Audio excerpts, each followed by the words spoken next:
Hello friends, this is your friend back with a new fanfic. What if Naruto was blessed by the gods and became the primordial Juubi King? Part 1. A divine blessing, forbidden power, and a destiny that even the gods did not fully foresee. If you like this story, don't forget to like, share, and subscribe, and leave your thoughts in the comments. Now, let's start. Which is what if Naruto was blessed by the gods and became the primordial Juubi King? Naruto x Harem, Part 1. If you enjoy it, please show your support by hitting the like button and subscribing for more fanfics like this.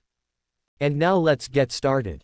10 years ago the Kyuubi no Kitsune, nine-tailed fox, appeared out of nowhere in front of Konoha and attacked. The Yondaime Hokage, fourth fire shadow, and Kiroi Senku, yellow flash, Minato Namikaze faced Kyuubi with everything he had, but the fox proved to be too much even for someone of his skills, so Minato had no other option but to seal the fox into his only son and heir using the Shiki Fuin, dead demon consuming seal, turning him into a Jinchuriki, human sacrifice. Sarutobi had to retake his position as the Sandaime Hokage, third fire shadow, and created a law about Naruto's condition stating that it will not be revealed to the younger generation about his condition.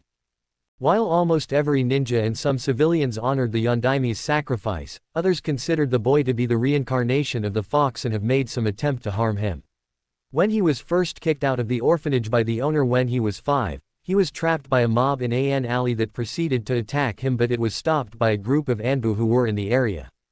When Hiruzen heard about the attack and the fact that the owner of the orphanage kicked him out, the man was beyond furious that these people had the nerve and gall to go against his orders. So Hiruzen decided to take things into his own hands and had Naruto live in the Anbu HQ for a few years, since no one was stupid enough to try and attack the base of the Hokage's elite ninja. When Naruto turned 6, Hiruzen started to teach Naruto the basics of the ninja arts whenever he had time to, or had his bodyguards teach him a little about it. Once Naruto turned 7, he talked to the boy privately that he was the container of the Kyuubi and who his parents were. At first Naruto was stumped that the man he looked up to sealed the most powerful creature on earth into him, but was ecstatic that he was the son of the most powerful and well-respected ninjas to ever live in Konoha. So ever since that day Naruto wanted to become a ninja and make his family proud, and Hiruzen was pleased that the boy took all the info so well. One day, when Naruto was exhausted from training, he decided to take a short nap, and in his mindscape he met Kyuubi, who happened to be a vixen, and also met another person.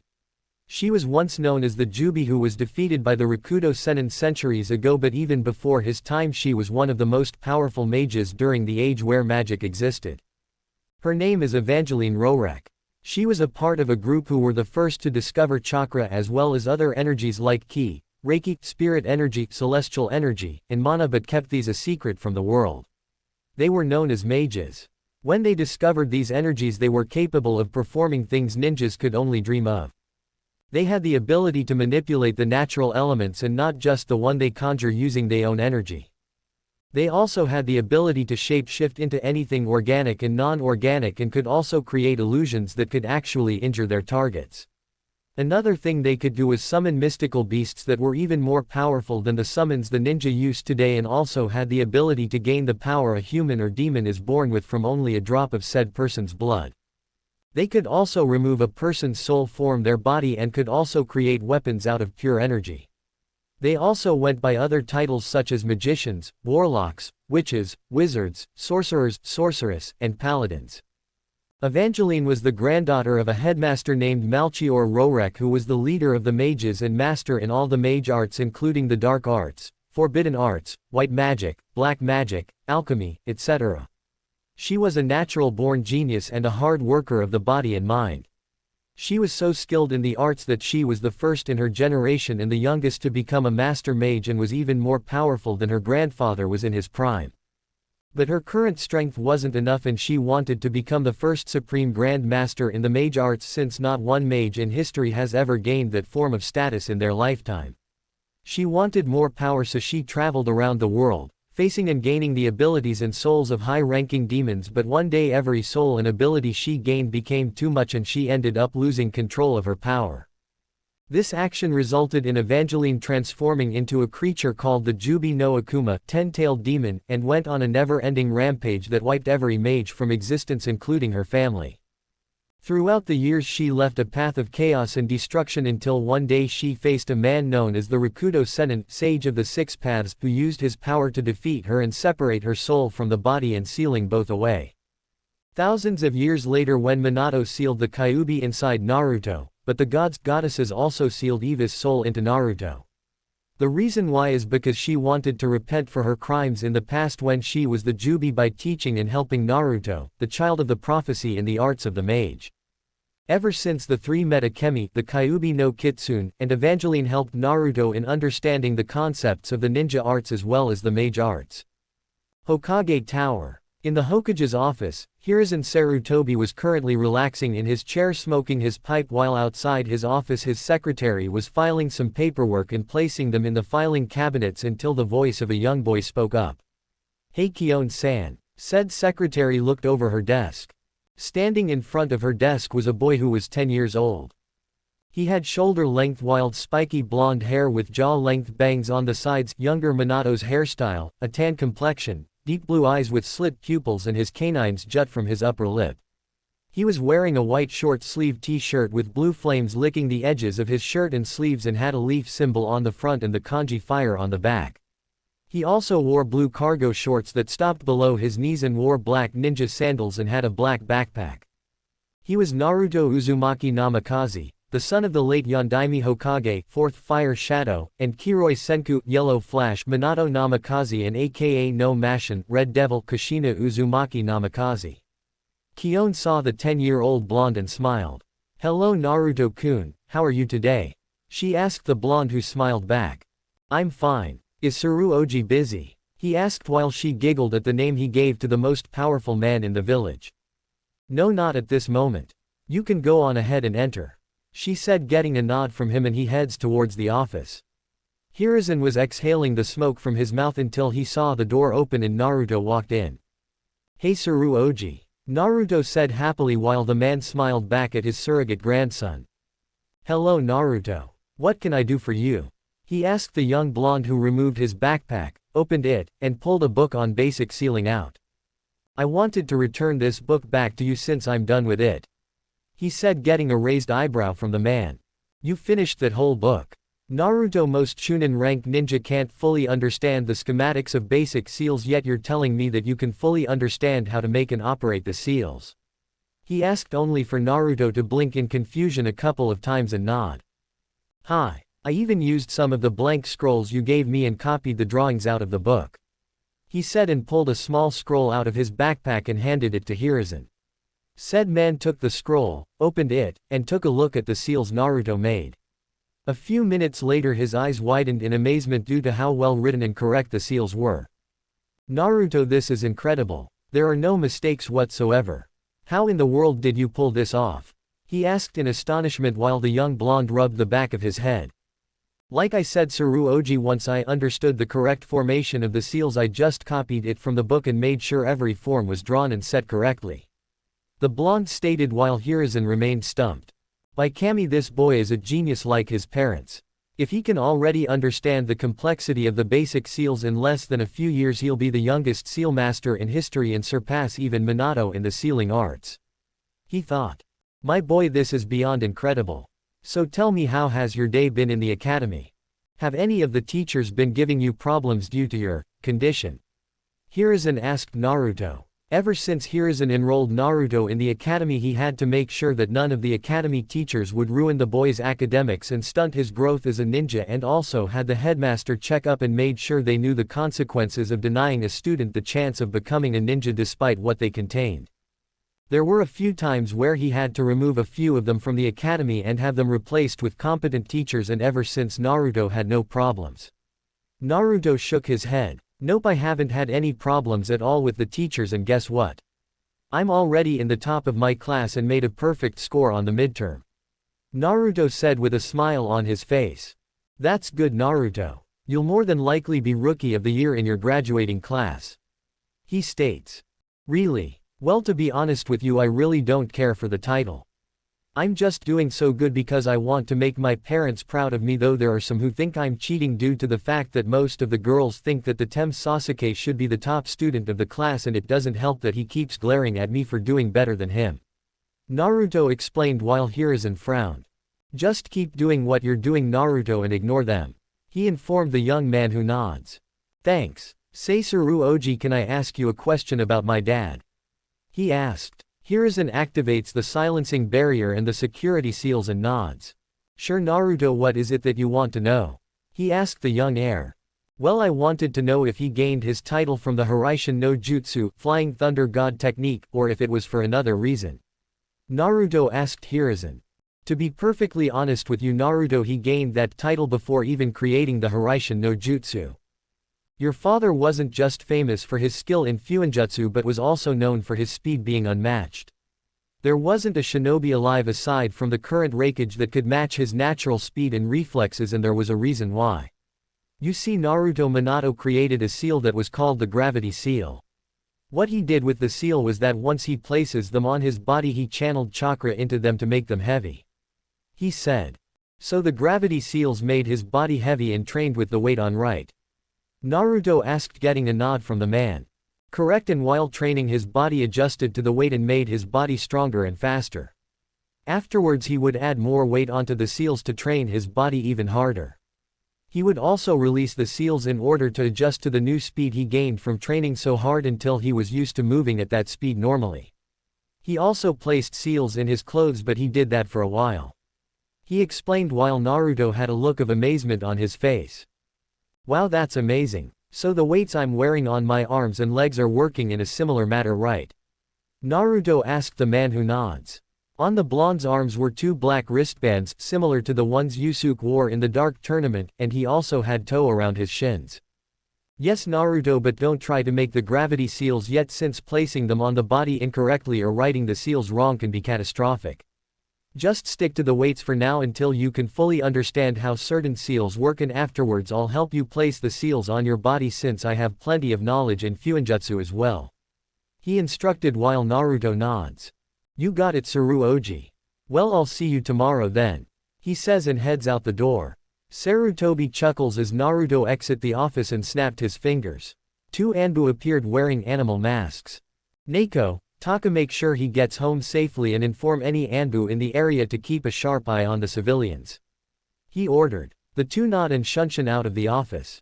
Naruto's apartment. Naruto managed to get to his apartment safely. Hiruzen gave him one when he turned 9, and it was one of the decent ones.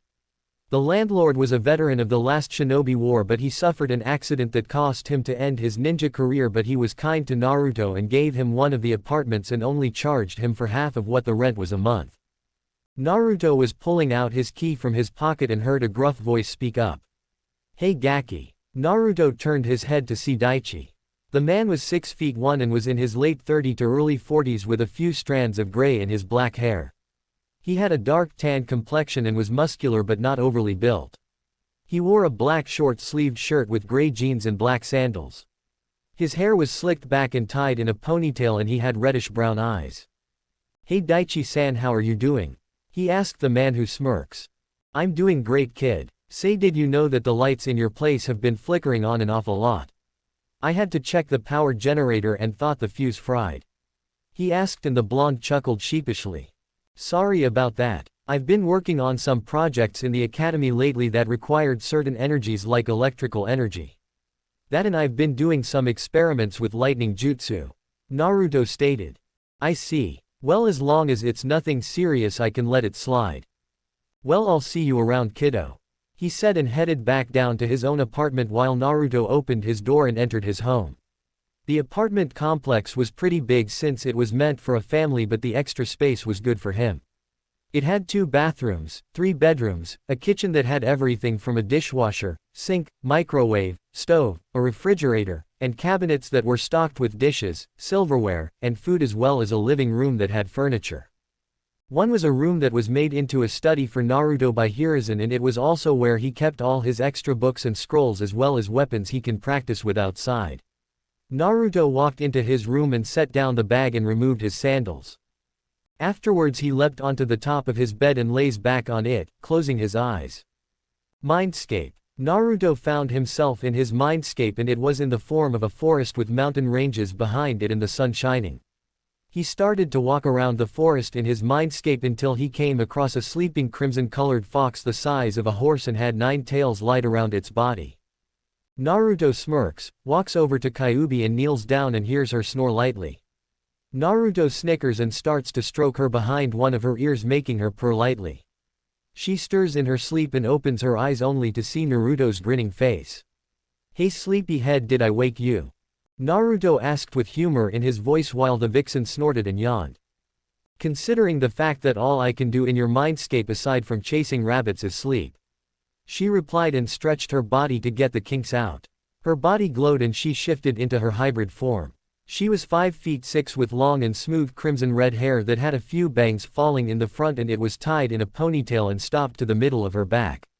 She had a heart-shaped face, deep red slit eyes, lips that were coated with red lipstick, and canines protruded from her upper lip. She wore a red kunoichi battle kimono and the dress was split on the sides, showing off her long and creamy legs, but she wore a pair dark red skin-tight shorts. The front and back of the dress was red with a black stripe going down the middle, and she wore a red kunoichi shirt that had long sleeves and wore a fishnet shirt that hugged her hourglass body and showed a little cleavage from her D-cup that weren't too big or too small. On her feet she wore a pair of red feudal ninja sandals and socks with red bandages wrapped around the middle of her feet, ankles, and stopped to her shins. Behind her 9 red tails swayed back and forth, and on top of her head were 2 red fox ears, and she had claw-like nails that weren't too short or too long. All in all, she was the epitome of beauty. "So what is it that you need, Naruto-kun?" she asked the 10-year-old blonde. "Do I need a reason for visiting my favorite vixen Natsumi-chan?" Naruto asked cheekily while she chuckles and shakes her head. "Honestly, I just want to hang out with you and Eva-chan in my mindscape while my body rests for a bit." "Say, where is Eva-chan anyways?" he asked while looking around the forest, but that was when an orb of white light appeared in between them and formed into the shape of a human when the glow died down. The human was apparently female and seemed to be in her mid to late teens. She was 5 feet 5 and had a tan-like skin complexion. Her hair was long, smooth, and violet, and was tied into a high ponytail, stopping all the way down to her waist. Her eyes were violet with black pupils, and she had a heart-shaped face. She appeared to be wearing a dark blue bodysuit that showed off her hourglass figure nicely, and it had the symbol of a white crescent moon on the front of her outfit with black boots. Picture Dark Phoenix's outfit only in a different color. She also had a silver chain belt wrapped around her waist with round sapphire gems on them, and wore a violet cape that was around her neck with a sapphire gem button attaching it together. "You called Naruto-kun?" Eva asked the young blonde. "Hey Eva-chan, how have you been?" Naruto asked the sorceress. "I'm doing well. So what can I do for you?" she asked, and Naruto smiled. "For me? Nothing, I just wanted to talk with you too since I'm pretty sure it can get kind of boring living in the mindscape of a 10-year-old. He stated while she laughed lightly and sat on the grass cross-legged with her cape covering her body. "It's not that bad, Naruto-kun. I personally like the peace and quiet," she said while Natsumi nodded in agreement. "She may be a powerful demon, but she likes to be left alone and not interfere in human matters unless she had to." "So how far are you in the spells I taught you so far? Have you made any progress?" she asked Naruto, who nods. "Yeah, especially with the magic barriers. Right now I'm working on trying to manipulate barriers around parts of my body and have them work as an absolute defense. The only problem is conjuring the barriers up instantly and making sure they're strong enough to withstand any form of attack," he explained while she smirked. "I see. Performing such a feat takes a lot of skill and concentration for the body and mind, and it also requires your senses to be heightened at their max, and also the person needs to develop a sixth sense," she explained, and Naruto nods. Normally it would take years for even a master mage to master such a skill and would take them half of their lifetime to do it. "Lucky for you, you have me helping in the arts since I practically mastered everything my grandfather taught me," she said with a grin on her face. "You also might want to try working on the elemental barriers." Naruto raised an eyebrow when she said elemental barriers. "Elemental barriers protect you from elemental attacks that are unleashed on you by your opponent. They are the fire barrier, water barrier, earth barrier, lightning barrier, wind barrier, light barrier, and darkness barrier. They can each withstand and absorb the element that an opponent uses against you. The fire barrier for example can withstand any fire attack but water would weaken it. The same goes for the others except for the light and darkness barriers that can deal with any element used except for their opposites. She explained. Wow, that's really cool, he said excitedly while she smiled. Yes, it really is, especially since you don't need incantations to create them. She replied, and Akemi spoke up. Yes, as interesting as creating elemental barriers is how exactly do you know which one to use exactly so that you don't end up using the wrong one? Akemi asked the sorceress, who grinned. It's really not that tough to know when to use the correct one, unlike those times you had him do those chakra control exercises. She stated, and a tick mark appeared on Natsumi's head. Well, excuse me for trying to help him in controlling my yokai. He is my container, you witch. She snarled out, and Eva's eyes glowed violet and purple electricity cackled around her arms. Watch who you're calling a witch, you nine-tailed shag rug, she said, and this time Natsumi's eyes glowed red. Shag rug, I am the Kyuubi no Kitsune. By the time you were even a gleam in your father's eye, I was the ruler of the Makai realm and leader of the Fox clan. She roared using the big demon head jutsu. Yeah, and said ruler got her handed to her by a mere ninja. Eva shouted back, and also performing the big demon head jutsu. At least I wasn't a power-hungry mage who brought chaos and destruction upon the human world. Natsumi replied back. You wanna fight, you overgrown plushie? Eva shouted and got into a fighting stance with purple electricity surrounding her arms and legs. Bring it on, Soul Stealer, Natsumi replied while her tails flailed around and her fists ignited into red fire. Before they could even start, Naruto held his right arm out and his eyes glowed yellow. Kahibeo, restrain, he said silently. That was when yellow energy tendrils shot out of the ground and restrained both Natsumi and Evangeline, and the two blink in surprise. Now listen, you two, I didn't come here to see you both fight, since your little scraps will result in me getting a headache the size of the Hokage mountain, and that's something I want to avoid. Now then, are you two gonna behave and apologize, or do I have to put you two back in the cage for 2 months?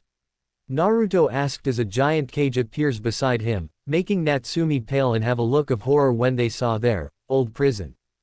No, not that. Put it away, put it away, Natsumi said frantically and struggled in her bindings while Eva's sweat dropped at how Natsumi was reacting to the cage.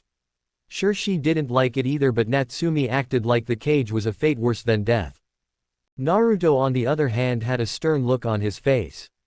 Then apologized to each other and stop this senseless fighting, he said, and the two nod in agreement. Sorry, they both said at the same time, and that was when their bindings dissipated and they stood back up, dusting off their clothes. I have to say, Naruto, that binding spell was performed very well. I take it you got the hang of using them, and the destruction spells I taught you without having to do the incantations FPR them, right? She asked, and the blonde nods. Yep, though for higher level spells I still have to do the incantations, he stated, and the female mage smiles. Impressive. Well then, what do you say we work on your manipulation of the natural elements without having to use chakra, and afterwards get you started in how to use your spirit energy and ki offensively and defensively? She asked, and the blonde nods in excitement. Natsumi decides to speak up.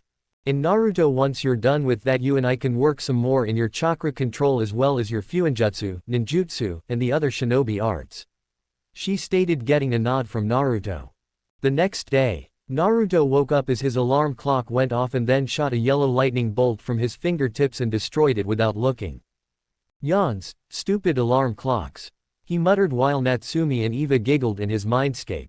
TCH, I'll repair it later, I gotta head to the academy for my test, he said, and proceeded to go take his shower and change clothes, ate breakfast, and grabbed his backpack and gear, but before he left, he did a criss-cross sign with his hands and 20 copies of himself appeared in the apartment. Alright, you all know what to do, right? Naruto asked the group of cage bunchins, who nod in agreement and shunshin away to their private training ground.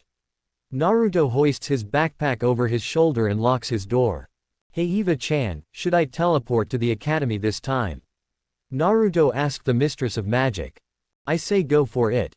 Your manipulation in switching your energy is good enough for you to teleport, since the last time you tried you ended up losing your lunch, she stated while the blonde chuckles. His body starts to glow light blue and he suddenly flickers away. Ninja Academy. Naruto appears in front of the academy and sees the third window to his classroom. He grins and teleports to room 304. Haruka was currently in the room getting the tests prepared, unaware that Naruto had entered the room and was behind him. "Yo, Haruka-sensei!" Naruto shouted out, causing the man to jump out of his chair with a kunai drawn facing Naruto, but then sighs. "Darn it, Naruto, what have I told you about doing that? And how did you get in the class without me even noticing you?" Haruka asked while Naruto just grinned. "Sorry sensei, but I can't tell you," he said while the man raised a brow. "Oh, and why not?" the instructor asked with curiosity. "Family secret," Naruto answered while Haruka raised an eyebrow. "Family secret, huh? So I'm guessing you found out about your birth parents from the Sandaime?" he asked Naruto, who nodded. "Yep, but I can't tell you who they are since the knowledge of my parents is a SS class secret that only I and a few people who were good friends with my mom and dad know," Naruto replied with a serious look on his face. "Oh, I see. Well then, Naruto, since you are the first one here, you can take a seat while I do the preparations for the tests, okay?" the man asked. "Sure thing," he said and goes and sits in the third row of the classroom. He places his backpack near the side of his chair, opens it up, and pulls out a book that was entitled, The Basics of Nature and Shape Transformation. So far he was on the part that explained the manipulation of wind chakra. Man, the wind element is very interesting.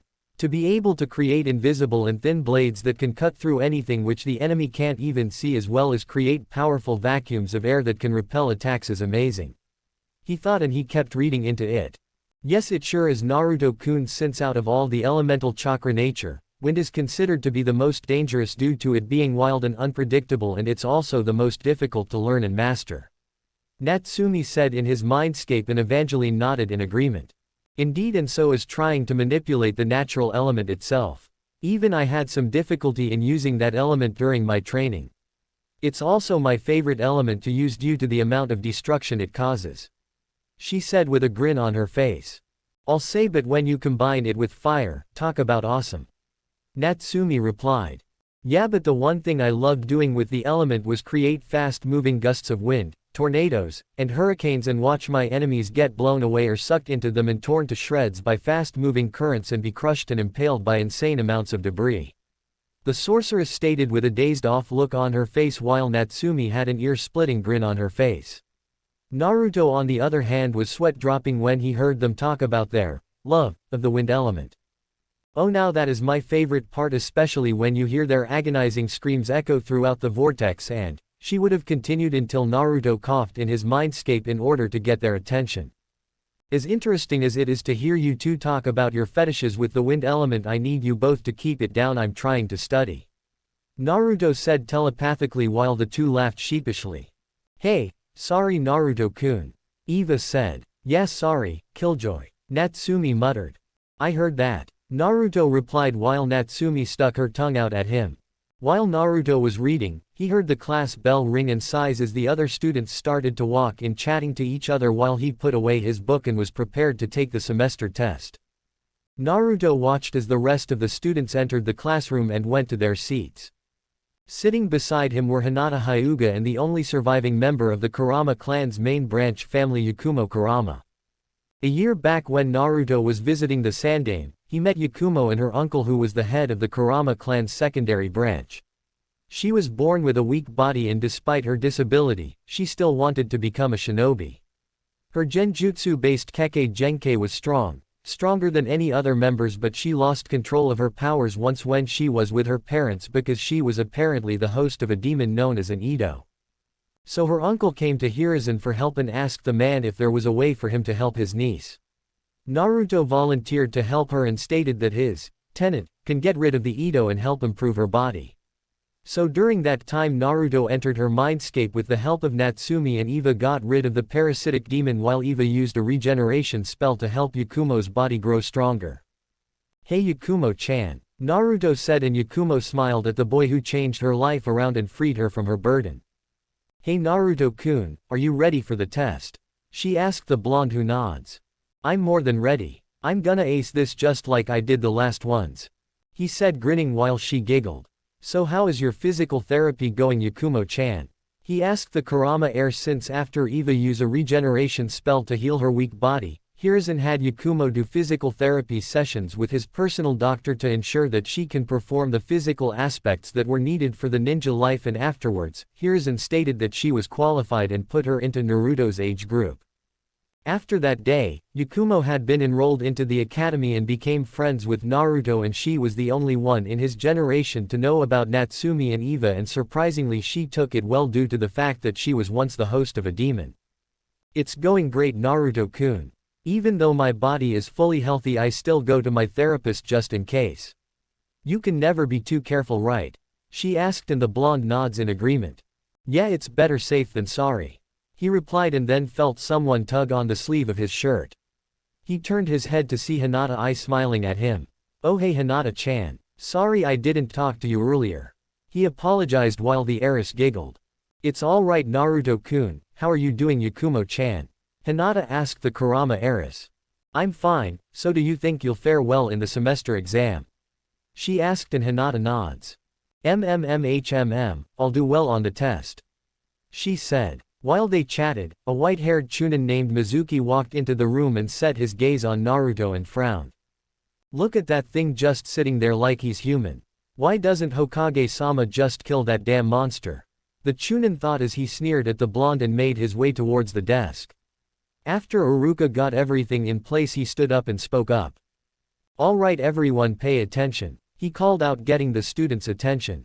Today you all will be doing the semester exam, which consists of you doing a written test, a shuriken and kunai throwing test, an ninjutsu test on the 3 basics, and lastly you'll be paired up in a sparring match against each other. If you score any lower than a 60%, then you will have to retake the class, but there will be extra credit at the end of the test if you want to get your score up.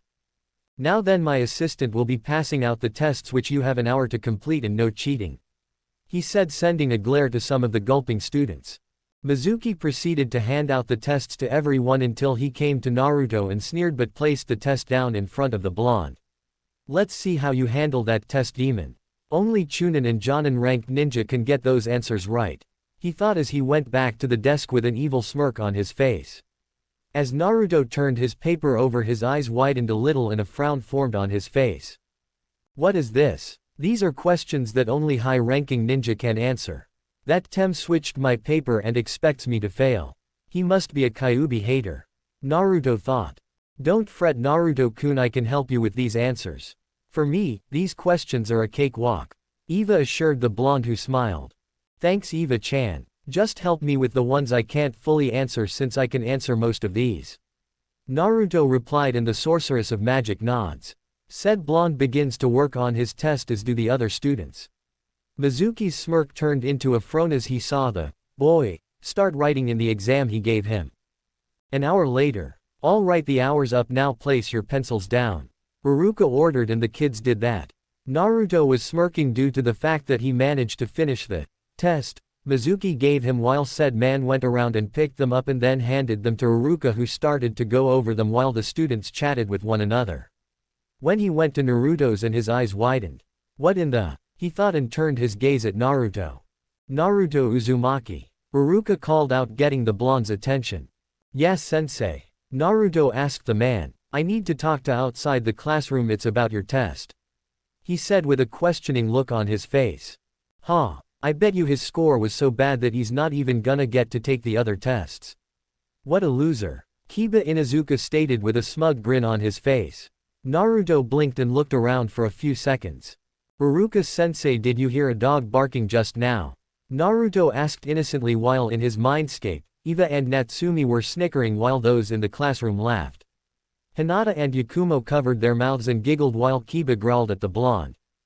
Alright everyone, quiet down, and no Naruto, you didn't fail the test. I just need to talk to you about it, he said, and the blonde nods and makes his way towards Iruka, who leads him out the door, and Mizuki was inwardly cursing, thinking that he would get away with changing the demon brats test. After Iruka closed the door behind him, he looked at Naruto's test and back at the blonde. Naruto, out of curiosity, did you know this test had questions that only Chunin and Jonin could answer? Iruka asked the blonde, who blinked a few times. Yeah, I knew, and Naruto asked while Iruka raised an eyebrow. And Naruto, this wasn't the test the other students got. He paused for a moment and then frowned. Did Mizuki switch your test? He asked seriously. He probably did, I'm not sure why, but just go on ahead and test it, I'm pretty sure I got all the answers right. Naruto replied. Are you sure? I can give you another test. He asked and Naruto shook his head. I'm sure sensei, go ahead and grade the test. Naruto replied. Iruka looked at him for a few minutes and sighs. Very well Naruto. Come on, you still have the other tests to do. He said as he opened the door and let Naruto in. As Naruto went back to his seat, Iruka gave Mizuki a look that meant he was in trouble. That was when an Anbu wearing a tiger mask appeared before the teachers. Mizuki, the Hokage would like to have a word with you. Tora said, which made Mizuki frown. May I ask why? We are in the middle of a test after all. He asked. The Hokage doesn't need a reason why, he's your superior Chunin. He said in a stern voice and grabbed the man by his shoulder and shunshuns away with him. Well, since Mizuki is gone, we'll go on ahead and start on the shuriken throwing. Everyone head outside, he ordered as the other students filed out and headed to the shuriken training grounds. Shuriken training grounds. After the students made their way to the training grounds, he started to have each student perform their skills in shuriken training. Sakura Haruno got a 5/10, Choji got a 6/10 and did Shikamaru, Kiba, and Shino, Ino got a 7/10 and Hinata and Yakumo got a 8/10. Sasuke went and also got an 8/10, much to the Uchiha's displeasure. Alright Naruto, you're up. Iruka called the blonde who nodded and moved forward, pulling out his own shuriken. Hey loser, don't trip over your own feet and get a shuriken lodged in your gut. Sasuke taunted while Kiba snickered, causing Hinata, Ino, and Yakumo to glare at him while Sakura and the fangirls squealed out and saying Sasuke was so cool. Naruto however ignored the two but turned his attention towards the dummy targets and grinned. He channeled a small amount of his wind chakra into the edges of the blades and Iruka was the only one to notice it but decided to let it slide, but was curious about how the blonde could know and use his elemental affinity so soon. Without hesitation, Naruto flings the shuriken at the dummies and they seemed to go through the dummies and get lodged into the trees behind them. Ha! The idiot misses. Kiba laughed out while Sasuke had a smug look on his face. Not so great now, are you loser? I bet a brain-dead monkey could do better than you. The Uchiha stated, which got laughs from the other kids minus the other clan heirs. That was when Naruto spoke up. Iruka-sensei, could you be so kind as to tell me my score? Naruto asked the man who nodded. Naruto Uzumaki, you got a 10 out of 10. He said while some of the students yelled in outrage. Abed stated that he was lying while the fangirls said that Naruto couldn't do any better than their Sasuke-kun. A tick mark appeared on Iruka's face and the man had enough of their ignorance. Shut up you damn brats. He yelled, which made them all shut up while Naruto pulled some earplugs out of his ears. The reason Naruto got a perfect 10 out of 10 is because he hit the three dummies precisely, and not only that, he also targeted the other vital areas aside from the brain and heart, which gives him extra credit points. He said as walked towards one of the dummies and points to one of the tears in the shuriken. See, he threw the shuriken with such accuracy and precision that they went through the dummy. Had it been a real person, she would have been killed. He finished explaining and smirks at Naruto. The other students remained silent while a certain Uchiha growled out and glared at Naruto for upping him once again. Said blonde walked to where Hinata and Yakumo were and gave them a thumbs up while grinning, which made the two giggle. Kiba growled as he saw Hinata near the blonde and swore to make him sorry. Now then, head to the taijutsu training arena. He ordered and they did. Hold on a minute, Naruto. Said stopped in his tracks and looks at Iruka, who walks towards the blonde. That was a pretty stunt you pulled there. Infusing your affinity into the edges of the shuriken blades. He said with a small grin on his face, which made Naruto's eyes widen but returned to normal. I never would have guessed you to have a wind element, since they are rare in the village, since only the Yondaime and the Sandame's son Asuma Sarutobi were the only ones in the village that had the element. Naruto on the other hand rubbed the back of his head, smiling sheepishly. Thanks, though I have a long way to go before I can actually use the element at its fullest, but I'm pretty good in controlling it so far. The blonde stated as he headed back towards the rest of the group, as did Iruka. During the taijutsu matches, Naruto was talking with Yakumo and Hinata. So Hinata, how's the little firecracker and Hisumi Okawa-san doing? He asked the heiress, who giggled when he called her little sister Hanabi a firecracker, since the 6-year-old girl was always full of energy and reacts to the simplest thing. He also called Hinata's mother Okawa-san, since the woman and her husband Hiyashi were best friends with his parents, and Hisumi saw Naruto as the son she always wanted. They're both doing fine, though Hanabi has been complaining about you not visiting as much as you used to, she said, which made the blonde rub the back of his head sheepishly. Yeah, I know, but I've been really busy lately, so I don't get as much free time as I used to, he explained. And they saw Ino punch the lights out of some civilian student due to the fact that he made an off comment about fighting a dumb blonde. Ruruka's sweat drops when he sees said student sprawled on the ground with an imprint of Ino's fist in his face. Ouch. I guess all that after-school training with us has improved Ino's right hook, he said jokingly as the blonde pumped her fist in the air and grinned. Indeed, said a stoic voice, which surprised the three when they saw Shino standing behind them with his hands in his pockets. Man, Shino, you got to warn somebody when you do that. I almost had a heart attack, Naruto said jokingly while the young Aburame tilted his shades up a little. My apologies, Uzumaki-san. I didn't mean to startle you, Shino said, which made Naruto's sweat drop. Dude, I'm kidding, there's no need to take it seriously and stop calling me Uzumaki-san. Just Naruto will work, buddy, he said while the bug user nodded. Very well, Naruto. Hinata-san, Yakumo-san, how are you two faring? He asked the two, who smiled back. We're doing fine, Shino-kun, Hinata said, and Yakumo nodded. Say, Shino, I have a question about how your clan's abilities to use insects in battle, Naruto said while the Aburame looked at Naruto for a while and spoke up. What do you wish to know? Shino asked the blonde.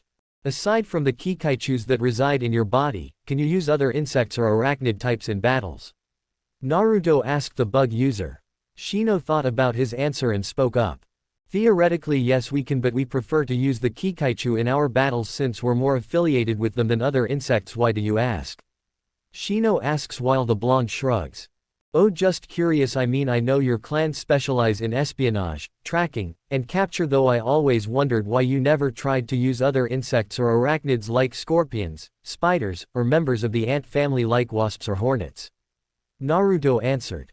I see. Well, we normally communicate with those types and use them for tracking and gathering info like we do the kikaichu, but it's rarely been done unless necessary, Shino answered, and Naruto nods.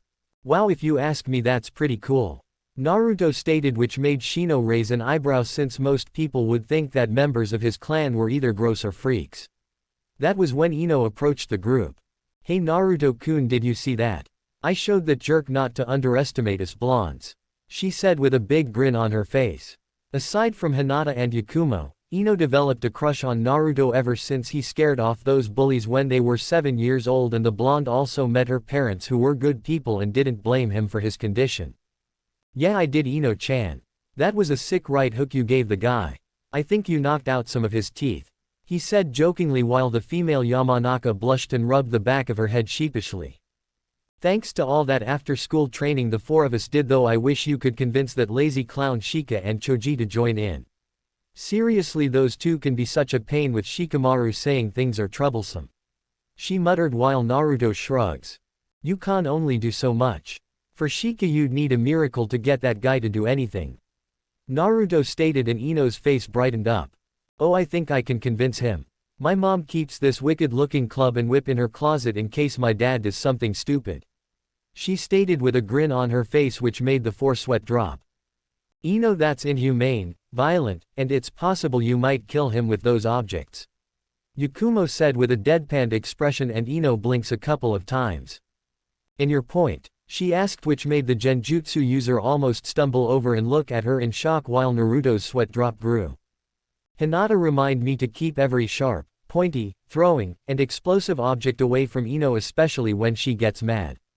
And I thought Ten-chan was dangerous with weapons and explosives, he muttered, and said bun-haired girl, who was working on her kunai throwing, sneezed.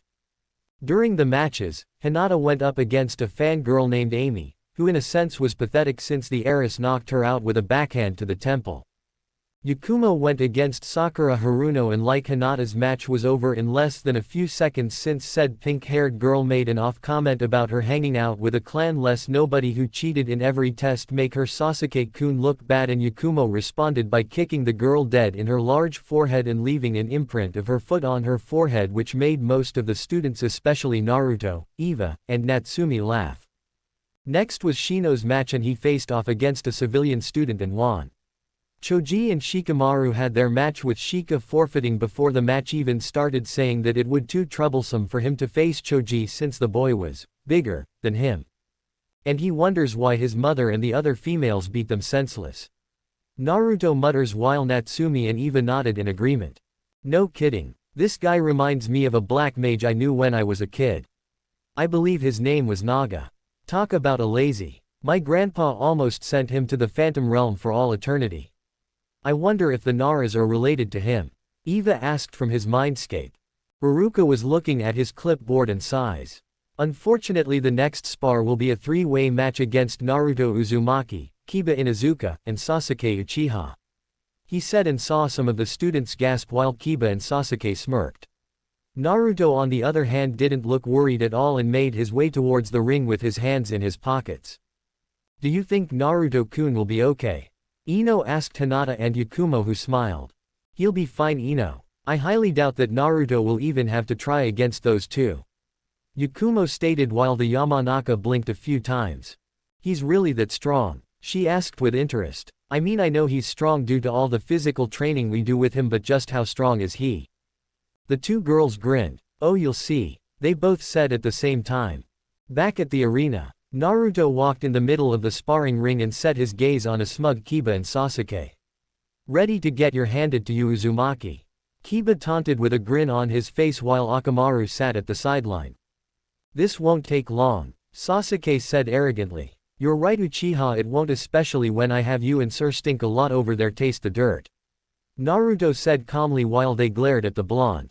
Alright you three, this is a taijutsu only match, so no ninjutsu are allowed. The last one standing is the winner. He finished and got a nod from them. Ready? He asked as Kiba and Sasuke got into their clan fighting stances. Naruto pulled his hands out of his pockets and gets into a loose stance and seemed to sway slowly, which confused most of the students since they've never seen a style like that before. Hajime. Haruka called out, and without hesitation, both Sasuke and Kiba charged at Naruto, intent on taking him out. Naruto on the other hand was smirking inwardly as Kiba came first and swung a right hook at Naruto's face, and said blonde stepped to the side without even trying, grabbed Kiba's wrist and kneed him in the gut, causing the Inuzuka to spit up. Sasuke made an attempt to hit Naruto in his blind spot, but said blonde grabbed Kiba by the hood of his jacket and pulled the surprised Inuzuka in the spot he was formerly at, and Sasuke punched Kiba in the jaw and Naruto released him while Kiba was sent sprawling onto the ground and skidding out of the arena. Sasuke, who was stunned at what happened, never saw Naruto's incoming fist strike him dead in the temple, made him stumble backwards, clutching the side of his head with one head. Naruto sprinted towards Sasuke, and when he was close enough he planted his hand on the ground, spun his body doing an instant 180, and sweep kicks the Uchiha off his feet, making the boy fall on his back. Before Sasuke could realize what happened, Naruto delivered an elbow drop to the prick's chest, making the Uchiha cough and get the wind knocked out of him. Said blonde got back up and dusted his shorts off. You were right about one thing, this match didn't take long. He said as he turned his back and walked away. Sasuke slowly stood up and glared at Naruto's back with anger in his eyes. I'll show you, loser, he said, and started to perform a few hand seals and inhaled air into his lungs. Haruka saw this and his eyes widened. Kaiten, Gokyaku no Jutsu, fire release, grand fireball. Sasuke unleashed a large fireball at the blonde's back. Naruto turned his head only to be engulfed by the flames. Naruto, Hinata, Yakumo, and Ino cried out and ran towards the arena while Sasuke looked smug at what he did.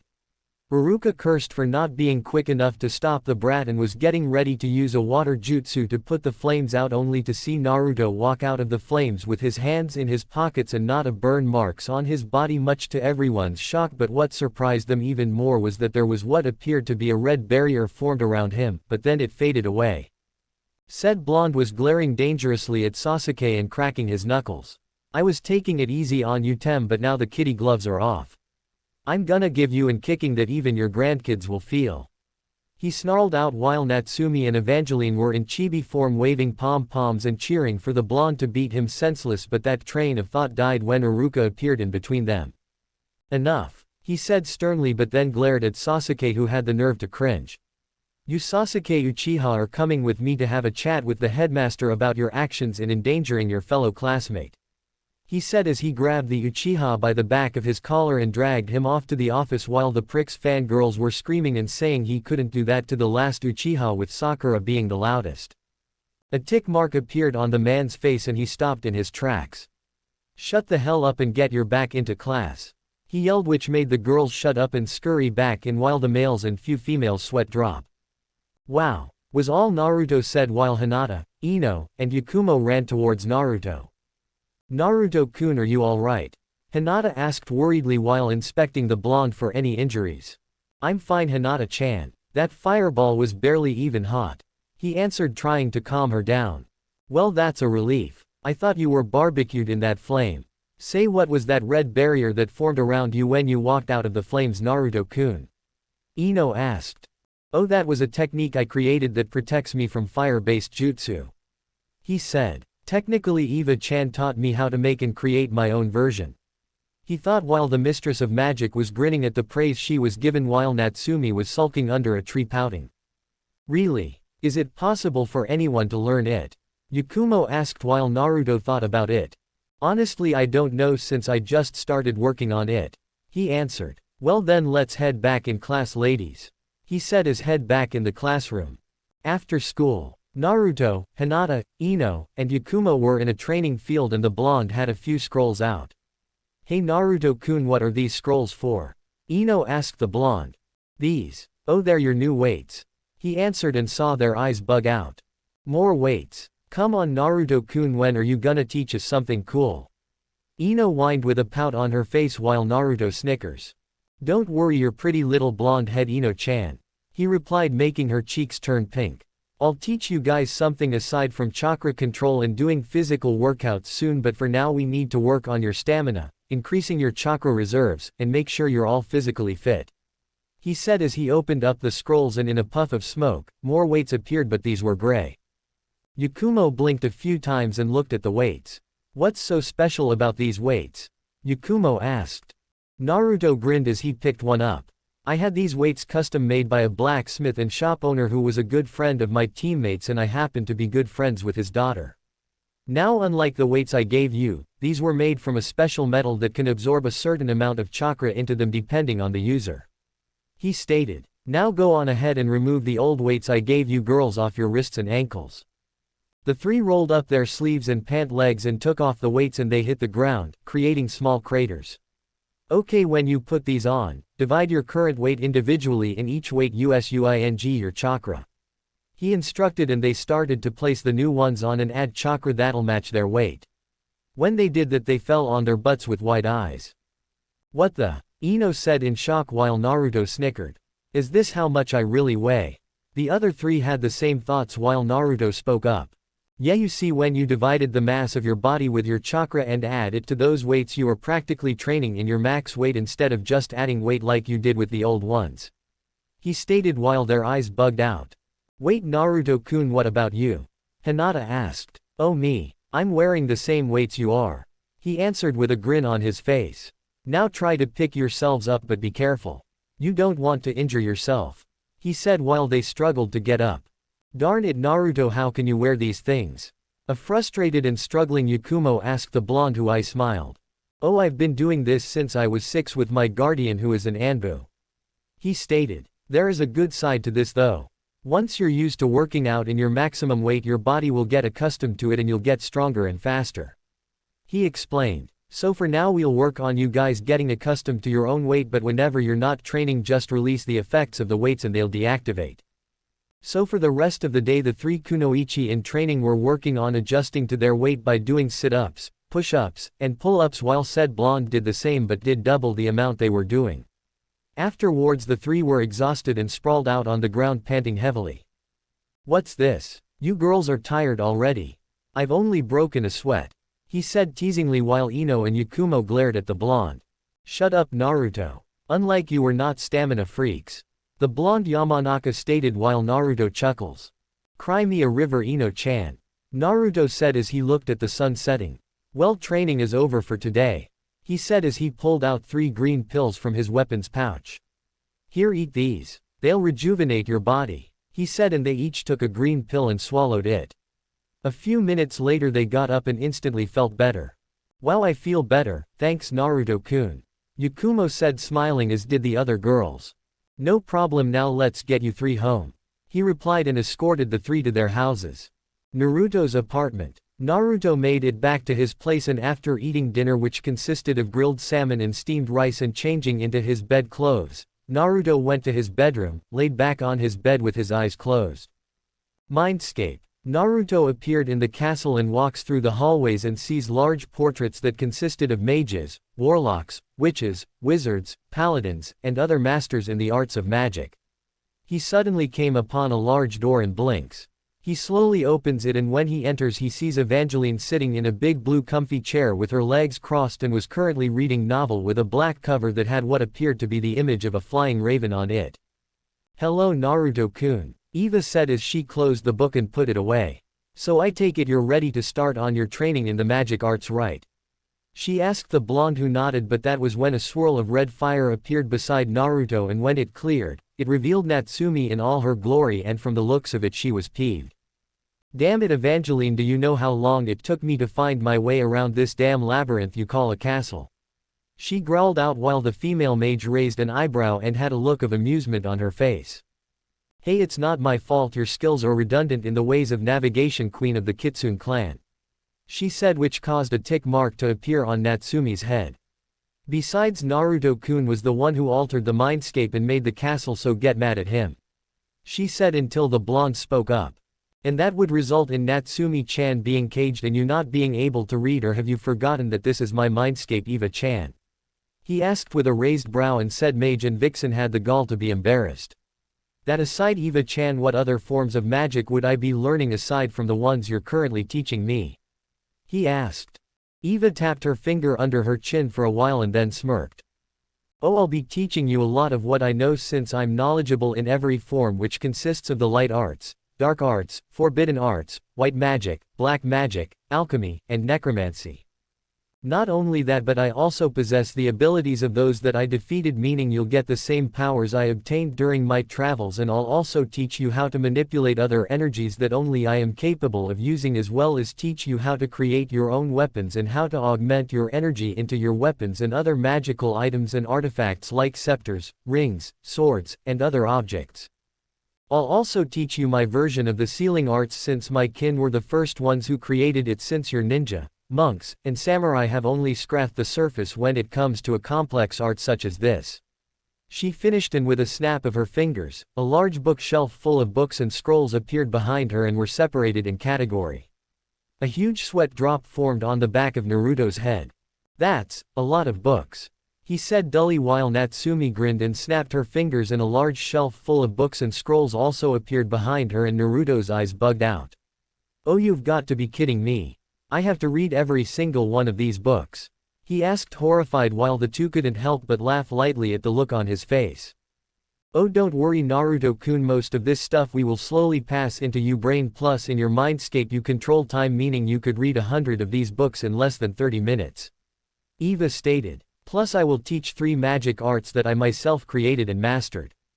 She's right, you know. Besides, you're already ahead of all your peers skill-wise, so this should be cake, Natsumi replied. Plus, in case you've forgotten, I'm knowledgeable in both the ninja arts and demon arts, so you should be happy you've got 2 strong and sexy teachers to help you, she said, posing for the 10-year-old who had the decency to blush a little. Now then, let's get started with your training, Eva said as she got up from her chair with an evil glint in her eye, and Natsumi also had one in her eye. Naruto, on the other hand, was scared for his life. Morning. The sunlight hit Naruto's room, and said blonde groans and opens his eyes. He looks around groggily and yawns. Man, what night. Having all that knowledge crammed into my brain is torture. Thank Kami, Eva-chan and Natsumi-chan slowed down the process, otherwise I would have passed out from brain overload, he muttered. Hey Naruto-kun, before you get dressed and ready to leave, look under your bed. Natsumi and I left you a few gifts to help you out with your training.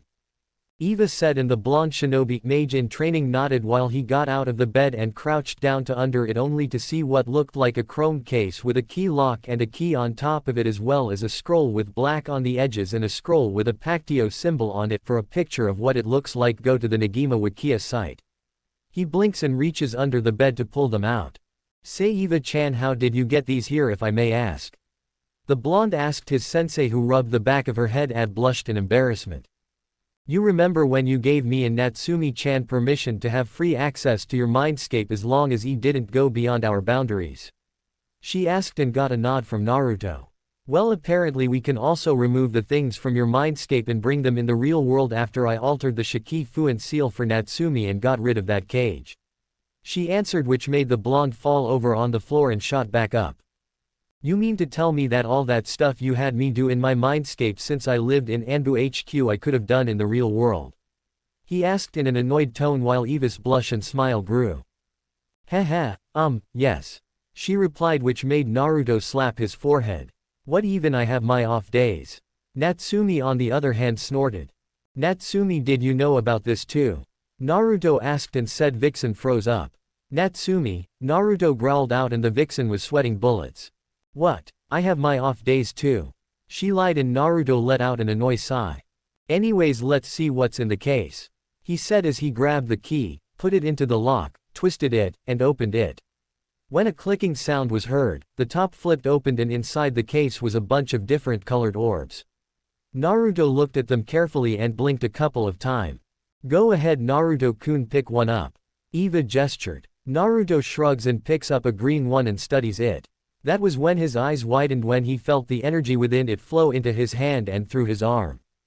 Whoa, what the? This energy feels similar to my magic-based energy, he said to himself while Evangeline giggled. That Naruto is a magical item that was known as materia, which is crystallized mako that was created by the mages from what is known as the life stream and allows the person who wields it to use magic and manipulate the natural elements around them depending on what type of element the materia is based off of. You see, the life stream is a river of spiritual energy coursing through the planet. It is also considered to be a swell of souls, a river of the dead's memories, and is the sum of all living things on the planet. Each new life, whether it's a plant, animal, or human beings, is blessed with spiritual energy from the life stream prior to their birth, and upon the organism's death, its spiritual energy returns to the life stream, taking back with it the memories of its lifetime, and allowing the life stream as a whole to grow and the cycle to continue. Depending on the color, materia can be a summon, elemental and non-elemental magic, a support item that increases your abilities, or you can add it to weapons and armor, and they come in different colors. You can also level up a materia's ability through training, she explained. Naruto on the other hand whistled and set the materia back in the case. He then went to the scroll that had the Pactio symbol on it, unraveled it, and in a puff of smoke several books on alchemy, black, and white magic appeared. Great, more books, he muttered. Hey, now don't be like that, almost everything I learned came from these books. No one said it would be easy, my mage in training, she said cheekily, and Naruto pouted. You're cruel, Eva-chan. Cruel and sadistic, he said while anime tears fell from his eyes while Eva and Natsumi giggled at how he was acting. You can blame my dad and my grandfather. I gained my mother's looks, but their way of teaching was passed on to me, she replied. Why does Kami hate me? He cried out dramatically while the two laugh at his state of anguish. Training room. Sitting on the middle of the room in the lotus position was none other than a 14-year-old Naruto Uzumaki Namikaze. He was now at the impressive height of 5 feet 5. His hair was in the same style as his father's but had some red highlights in the jaw-length bangs. His canines jutted from his upper lip and his facial structure was more sharp and feral, being derived of baby fat due to all the physical training he did. He was wearing a black sleeveless muscle shirt that had a silver trimming around the edge where the sleeves should be and around the collar. He also wore a pair of black Anbu-styled cargo pants with a silver belt and a pair of black fingerless gloves with metal plates on top of them with spirals engraved in each of them, as well as a pair of elbow pads with the same engravings, and had a lean build. His eyes were closed and he seemed to be focusing. Remember Naruto-kun, stay focused and keep your thoughts clear and your mind focused. Eva instructed as he got ready to use his telekinesis abilities. Said blonde nodded his head and he inhaled and exhaled. His body started to slowly rise off of the ground and float in mid-air, but he kept his focus and one by one each block started to slowly rise from the ground. Naruto's face scrunches up a little as he focused and the blocks started to slowly rotate in different directions. He concentrates a little more and the blocks rotate a little faster around him. After doing this for almost 30 minutes, he lets out a frustrating sigh and the blocks fall to the floor creating loud thuds. Naruto floats down on the ground and wipes the sweat off his forehead. Man, I'm still not used to using telekinesis that way yet. Oh well, I'll just have to work on it some more, he said to himself and sat up, getting the kinks out of his back and shoulder. I'll say this, Naruto-kun. Your skills in telekinesis are improving. Hell, it's much more improved than mine was when I was your age. I guess being the son of two prodigious ninja has its perks. That and having the Fox Queen and strongest mage to ever live sealed in your body is another advantage, she stated, and Natsumi nodded in agreement. No kidding. Say today is the graduation exam, right? You gonna show that Uchiha prick up one last time? Natsumi asked with a grin on her face. Naruto chuckles and nods. Does Hinata blush whenever I tease her? He replied back. Heck yeah, I'm gonna show that smug brat up. I don't know how Itomi-chan fem. Itachi put up with him when he was younger. Natsumi on the other hand snorted. Aside from her, her mother, and that Obito kid, the Cyclops talks about the only good Uchiha is a dead one. They're nothing but power-hungry thieves who think they are Kami's greatest gift to mankind and deserve everything on a silver platter, and if you ask me, she did the smart thing in wiping them out in one night. Naruto on the other hand nodded too. Yet too bad she went rogue and killed those pricks. He quoted. Say, Naruto-kun, do you still have that vial of blood Itomi gave you? Natsumi asked the blonde, who nodded. Yep, though I'm gonna use it after I graduate.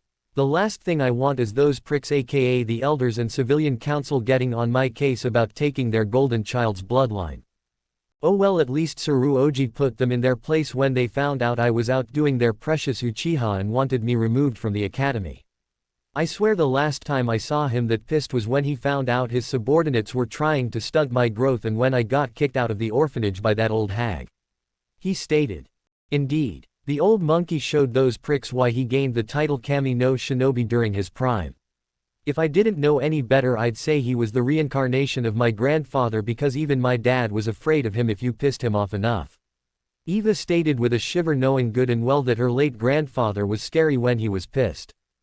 Naruto snickered at this but couldn't help but agree with her and walked over to his closet and pulled out a deep gray hooded waist-length coat with pockets and a pair of black Anbu-styled boots.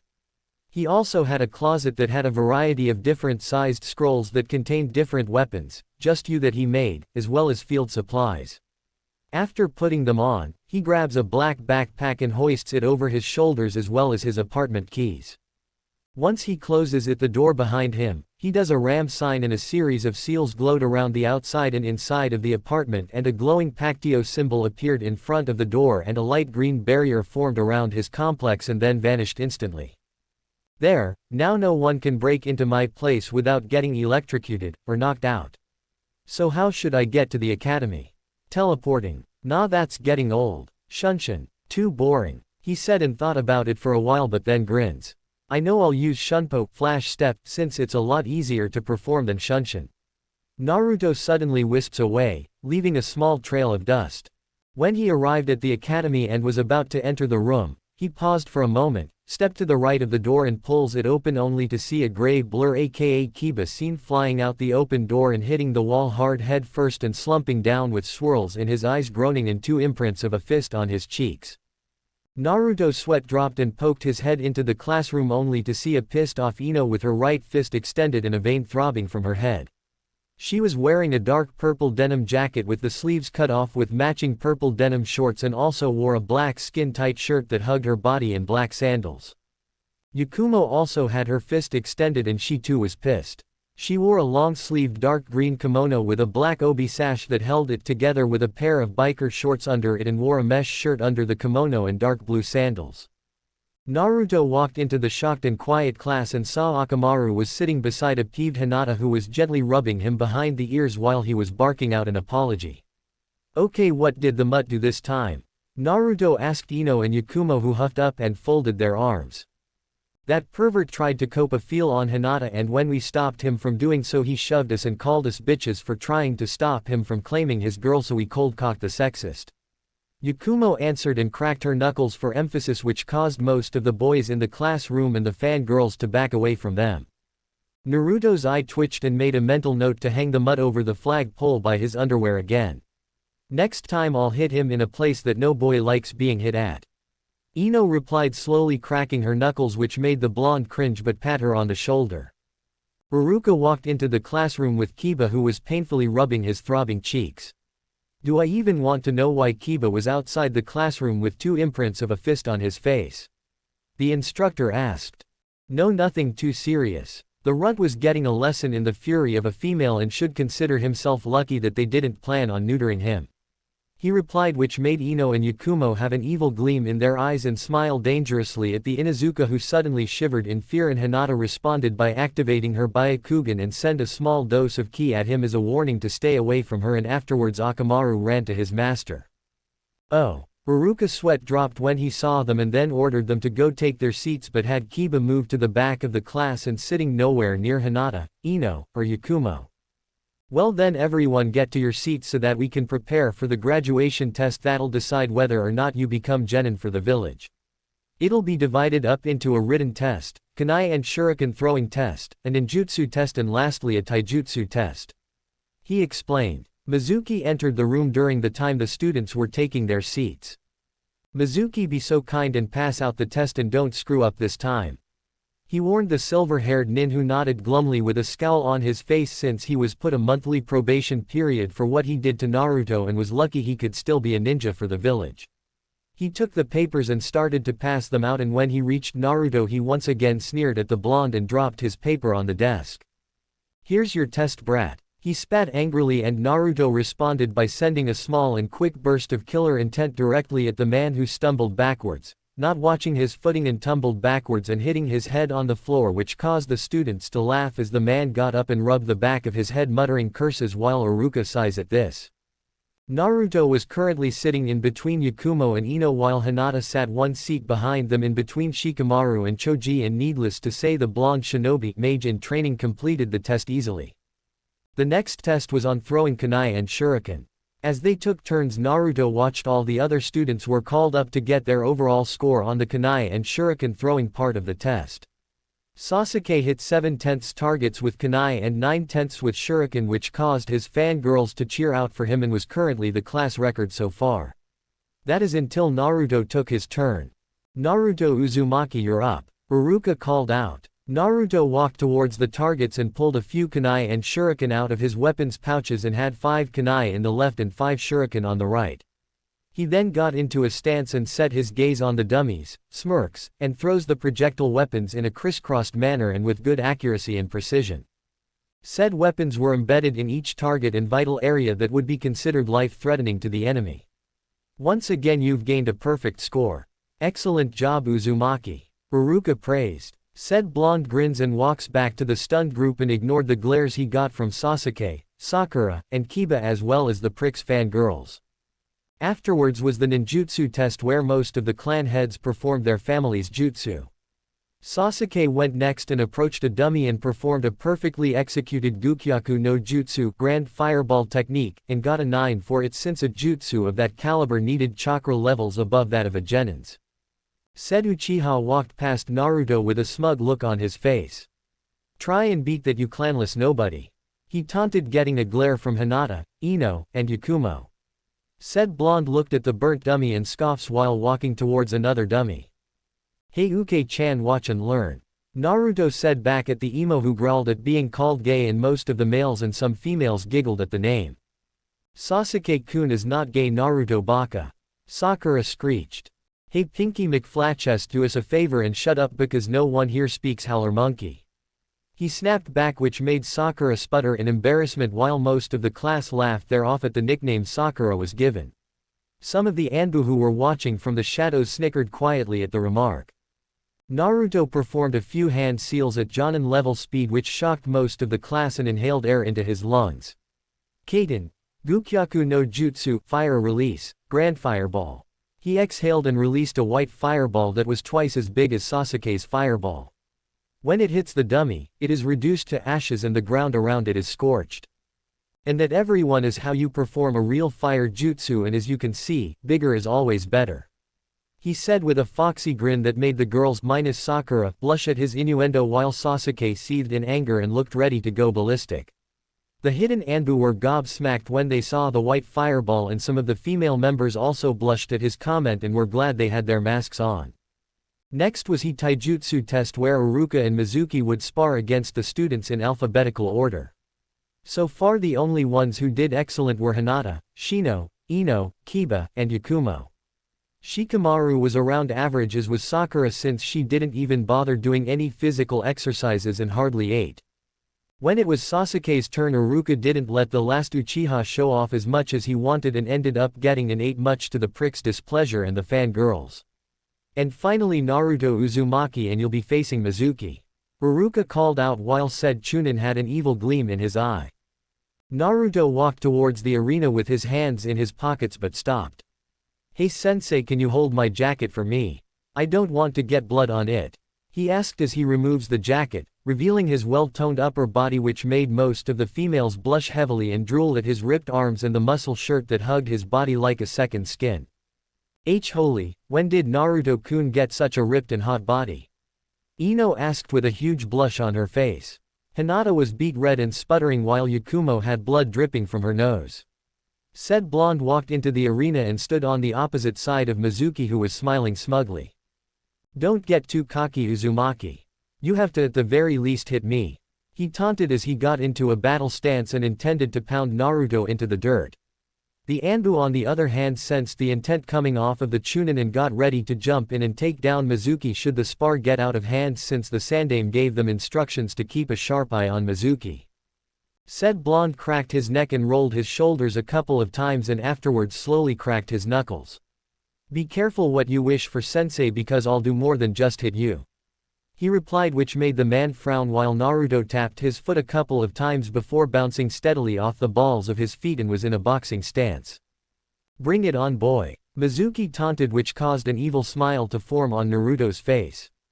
"As you wish," Naruto replied and suddenly vanished in a blur of speed, shocking the silver-haired Chunin, but then he hunches over, gasping for breath due to the fact that Naruto's fist slammed into his gut. Naruto grinned while pulling his fist back and then grabbed Mizuki by his leaf headband, and delivered a chin buster to the man's lower jaw with his right knee, making him stumble back a little, and finally Naruto leaps into the air and performs a powerful aerial roundhouse kick into his chest, sending Mizuki spinning out of the ring into the air, and landing face first into the ground, skidding across and getting a mouthful of dirt. The entire class was silent when they saw Mizuki lying there motionless until one student spoke up. "Damn," Shino said, which caused most of the students to look at him in shock since he was mostly quiet and never cursed. Said Aburame tilted his shades up out of embarrassment. "Congratulations, Naruto-kun. You knocked him out and made him eat dirt, though in my opinion you should have broken his nose," Natsumi stated while Eva snorted in amusement. Naruto walked out of the arena with his hands in his pockets but took his jacket from the stumped Iruka. "Thanks for holding my jacket for me," he said as he hefted it over his shoulders while most of the girls squealed and whistled at him while walking towards a blushing Hinata, Ino, and Yakumo and grinned. "Hey ladies, did you like my performance?" he asked, only to get a silent nod from him since they were too busy checking him out. Ino was the first to snap out her stupor. "Okay Naruto, how did you get so well toned and why did you hide it from us?" she bellowed, which caused him to sweat drop. "Simple, Ino-chan. I hate fangirls and I needed a way to tease you three," he said, and suddenly wrapped an arm around the female Yamanaka, who squeaks in surprise and her blush grows when she feel the muscles in his arm, which made the other girls glare at the heiress. After an hour of evaluating the students' progress, the results came out with Naruto scoring a 100% with Sasuke possessing a 92%.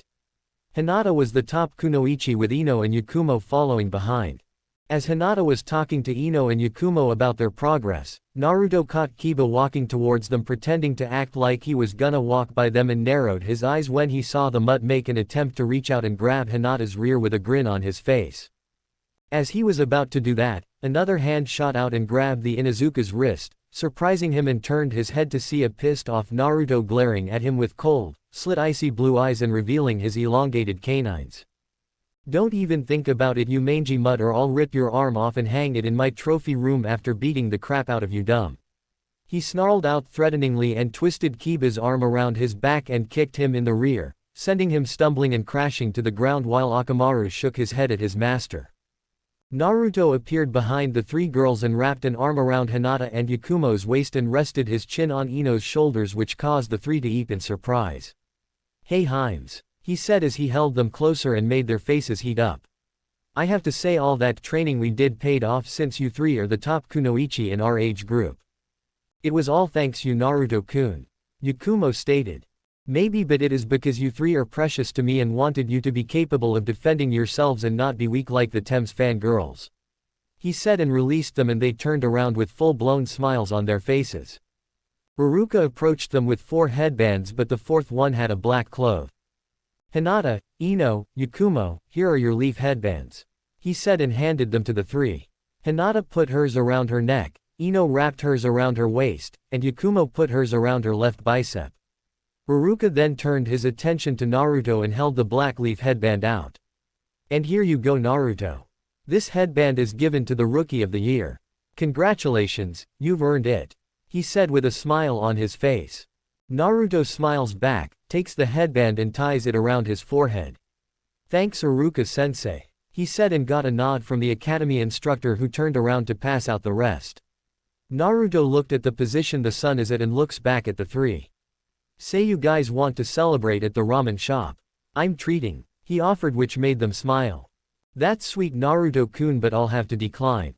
My uncle is taking me to a restaurant later on today," Yakumo apologized. "Yeah, same here. Mom's taking me out shopping as a graduation present," Ino replied. "My parents are going to hold a celebration feast for me, Naruto-kun." "Sorry," Hinata said with a solemn look on her face. "Oh, I see, well that's okay. I'll see you three tomorrow then," he said as he turned around and to walk away, only for a hand to grab his, and the next thing he knew, Hinata kissed him on the left cheek, Ino kissed him on the right cheek, and Yakumo kissed him lightly on the lips, and afterwards backed up giggling when they saw his flushed face and walked off to meet their folks. Naruto managed to snap out of his stupor and rub the back of his head in embarrassment. "Wow, well, I might as well head to Ichiraku's and get some ramen," he said, and shunpos away. Night. Naruto was walking back to his apartment, but then he saw some Chunin, Jonin, and a few Anbu leaping around the village and appeared to be looking for someone. That was when he saw a purple-haired Anbu who was wearing a cat mask stop on a rooftop looking around frantically. That was when a hand touched her shoulder and she instantly turned her head and was shocked to see a curious Naruto. "Hey Neko-chan, what's got you and the higher-ups running around like an invasion or raid is gonna occur?" he asked the female Anbu. "We're looking for a traitor who snuck into the Hokage vault, killed 2 Chunin, and stole the Forbidden Scroll. The village is currently on lockdown," she explained. "Really? Maybe I can help you find this traitor," he offered while she thought about it and nodded. "It would be appreciated, Naruto-kun, but be careful," she warned, and shunshuns away. With Mizuki. Mizuki was leaping from tree to tree grinning like a madman due to the fact that he managed to steal the Forbidden Scroll. "Hey, that was too easy. Once I get out of the village and deliver this to Orochimaru-sama, I'll be invincible," he proclaimed, and was anxious to get his hands on the power that sealed in the scroll. That was when a foot struck him in the side of the head and sent the surprised man flying onto the ground and hitting it hard, tumbling a couple of times, losing the Forbidden Scroll and skids to a halt. The man groaned and slowly got up, clutching his head in pain. Well, would you looky here?"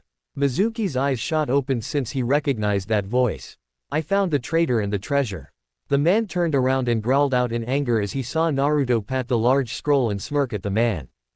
"You," he hissed out angrily. "What are you doing here, boy?"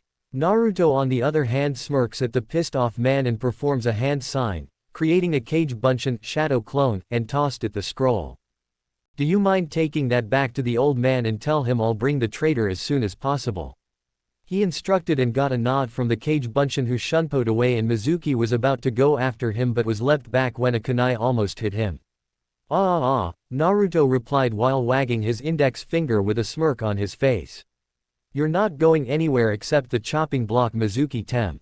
Said Chunin scowls and pulls a Fuma shuriken off his back, and that was when Iruka appeared at the scene.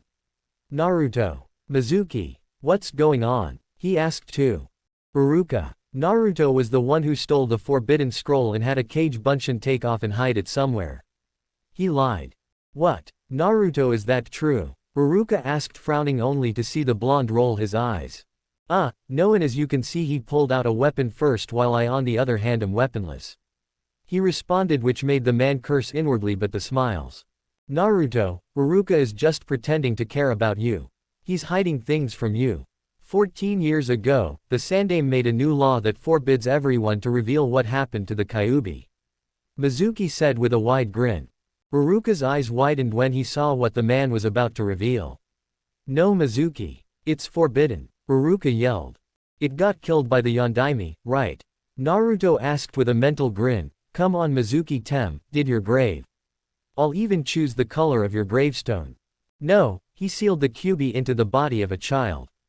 You are the Kyuubi no Yoko. Mizuki yelled and cackled like a madman. Iruka had a look of dread on his face and turned his head to see how Naruto would react, only to see the blonde have a bored look on his face. Are you done? He said in a cold and harsh voice that made the man stop his laughter and look at the blonde in shock. What? He asked and took a step back when he saw Naruto walk forward and pull out one of the small scrolls on his belt.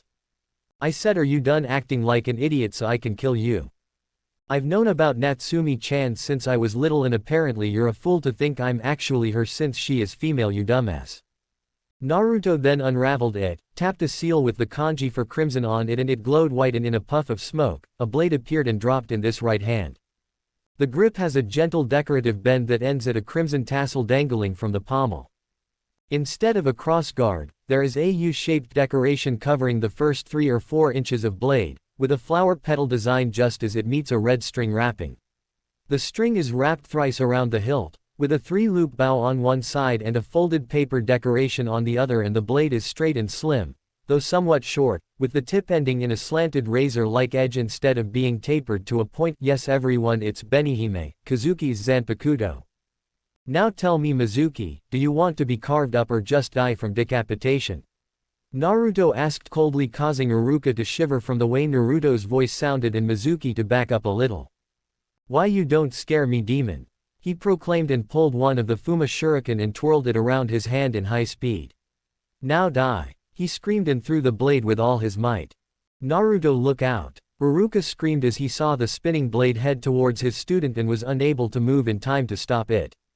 Naruto on the other hand smirks evilly and draws his blade back, and when the shuriken is close enough, he instantly cuts it in half and the 2 halves fall to the ground, shocking the 2 chunin. So it's like that, huh? Well, let me introduce you to my partner Tem, and let me tell you she doesn't like it when someone tries to do ill harm to me. He said while the blade has a red aura surrounding it and appeared to be pulsing and vibrating. Nake, Benihime, sing, Crimson Princess. He cried and swung the blade diagonally, creating a strong and destructive crimson-colored energy blast that heads towards a stumped Mizuki who had little time to move as the fast-moving blast ascended towards his body. An explosion occurred and the area around them shook violently until the area cleared, revealing the unconscious and scorched form of Mizuki, who was sprawled out onto the ground. Naruto looked at the blade and smiled. Thanks for the help, Haim. He said to the blade that vibrated, "You're welcome," and was sealed away once again into the scroll. He looked at the knockout Chunin and rubbed the back of his head in embarrassment. Hey, guess I overdid it, but he should be alive. Naruto stated and got a nod from Iruka. Well then, let's get the traitor to a holding cell and inform the old man of what happened. Iruka walked over to Mizuki's unconscious form and hoists him over his shoulder. As the small group approached the Hokage Tower, Iruka couldn't help but stare at his blonde companion. Iruka-sensei, I know you have some questions, however I'm afraid I can't answer all of them, but what I can tell you is that Natsumi-chan was not responsible for her attack on Konoha 14 years ago and was being manipulated that night and has regretted it ever since, Naruto said, and the man's eyes widen in disbelief but then scowls. How can that beast regret anything? The Kyuubi's a monster and was responsible for the death of my parents and the Yondaime. Iruka shot back. Naruto stopped in his tracks and gave Iruka a harsh look. Is that right? Well, tell me this then, Iruka-sensei. How many times has the strongest of the nine-tailed demons ever appeared in the mortal plane? Naruto asked in a low voice. At that, Iruka remained silent. Naruto was right. Unlike the other 8 Biju, Kyuubi had barely showed herself to in the human world, despite the so-called history of her being a being of malice and chaos. In fact, Naruto was her first container, while the other demons had had at least 2 or 3. The first time she appeared was during the battle with the Shodai Hashirama Senju and Madara Uchiha when they fought in the Valley of the End and was being controlled by Madara until Hashirama freed her of his influence and sent her back to the Makai realm. She is the queen of the foxes and rarely involves herself with humans, so why, pray tell, would she attack a village? She is an S-class demoness who has better things to do than burn a village to the ground unless someone here did something to piss her off or stole something of value to her. Trust me when I say stealing from a kitsune is not the smartest thing you can do. Naruto explained. I see. Iruka mumbled, deep in thought. Plus you shouldn't jump to conclusion when it comes to demons. After all, there are humans in this world who can be just as evil and conniving than any other demon. Take the Sandame's old student Orochimaru for example. The blonde stated, which made Iruka cringe. Good point. So Kyuubi is female, right? He asked and got a nod from Naruto. Does she happen to have a human form? I mean, kitsune do have the ability to shape-shift into any form, you know. Naruto grinned and nodded at the man. Oh, she doesn't. If you were to see her form you'd more than likely die from blood loss from the nose. He answered, which made Natsumi blush while Eva giggled. Iruka had an incredulous look on his face. Really? Naruto, don't tell me you've been seduced by her form. He asked, which made Naruto stumble over and blush a little. What? No. Come on now, sensei, I may be young but I'm very mature for someone my age. He stated, but in his mind Natsumi was sending pictures in his mindscape of her doing provoking poses which made Naruto's brow twitch. Natsumi, stop it. He screamed in his mindscape, making her giggle even more, and blood dripped from her nose. Naruto, your nose is bleeding. Iruka stated blankly, and the blonde quickly wiped it off. Not seducing you, huh? He asked with a bit of humor in voice, and Naruto glared at the man. Don't make me summon Benihime. Plus you shouldn't talk about someone being a pervert, especially when you passed out from those Playboy pictures that were in your locker. He stated, and Iruka on the other hand paled but then glared at Naruto. Wait a minute, how do you know about that? He growled while the blonde genin grins. That was when 4 Anbu appeared in front of them. And just where have you guys been? You ought to be ashamed of yourselves, having a newly promoted genin face a traitor with no backup. And you call yourselves the elite of the village. He mocked playfully, only to get slapped upside the head by an Anbu with platinum blonde hair that was tied up in a high ponytail and was wearing a chameleon mask. Shut up, smart, she said in an annoyed voice while the other 3 snickered. So you got the traitor and the scroll back. Chameleon then looked at the scorched form of Mizuki. Is he still alive? Because Ibiki hasn't had any decent toys to play with for a while.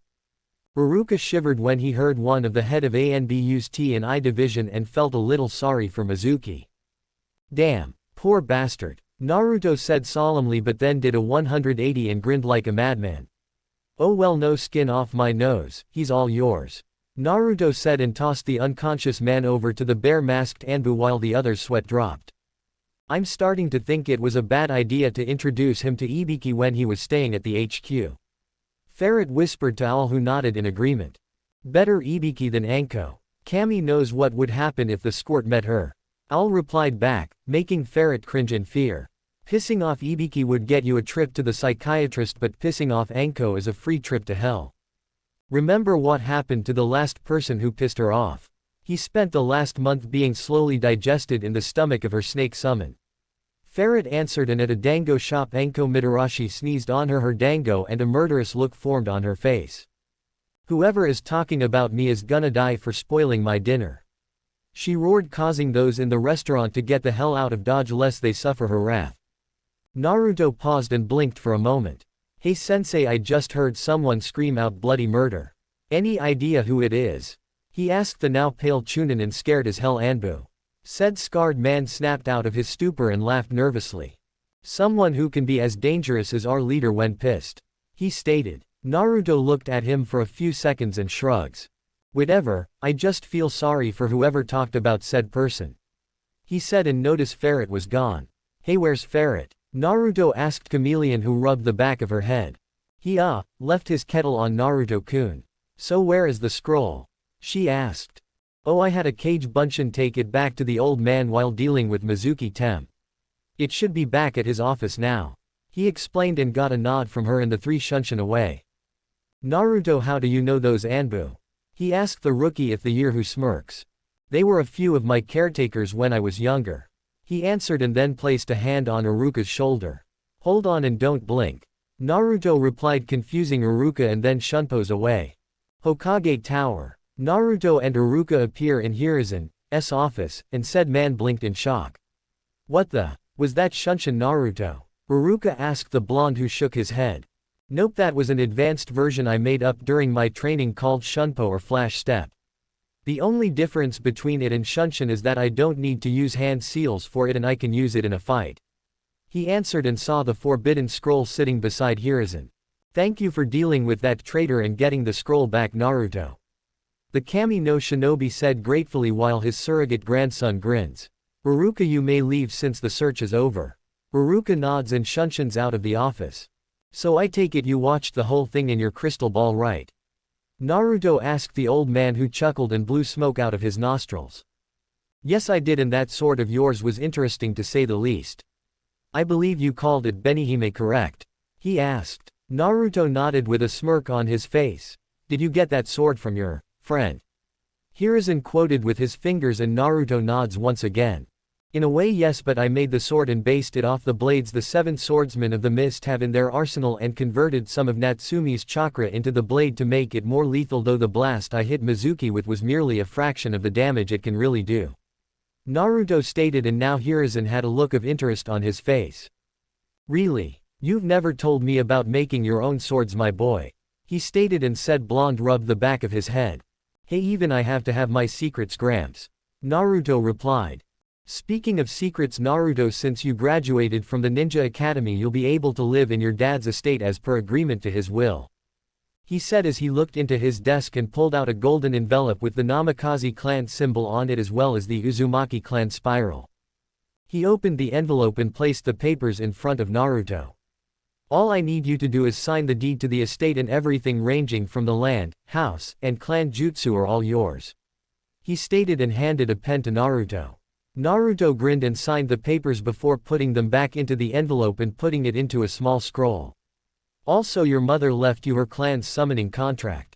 She left it in your father's house and wanted you to sign it as soon as possible. Sweet. Oh, and Gramps, can we keep my inheritance a secret until the next Chunin exam, because the last thing I need is assassins from Iowa coming after me or those civilian and elders wanting to get their greedy hands on my family's wealth. Naruto requested. Oh yeah, I forgot about them. Kami being Hokage sucks, he muttered. Naruto on the other hand grins. Oh, I think I have an idea that'll solve our problems with those teams and keep them in line. Sarutobi gave Naruto a puzzling look until he saw the gleam in his surrogate grandson's eyes. The last time I saw that look, you pranked the entire Uchiha clan when some of them tried to burn your house down. So what's your plan, Naruto? He asked Naruto, whose grin grew even more as he sat down in a chair. Oh, this plan will knock your socks off.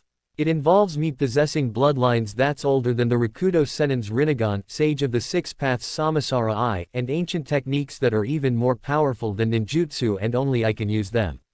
He stated, and the man's eyes widened a little since the sage was the founder of the ninja world, but what interested him more was the fact that Naruto knew techniques that are even stronger than the ninja arts. Really? Well then let's hear it, my boy.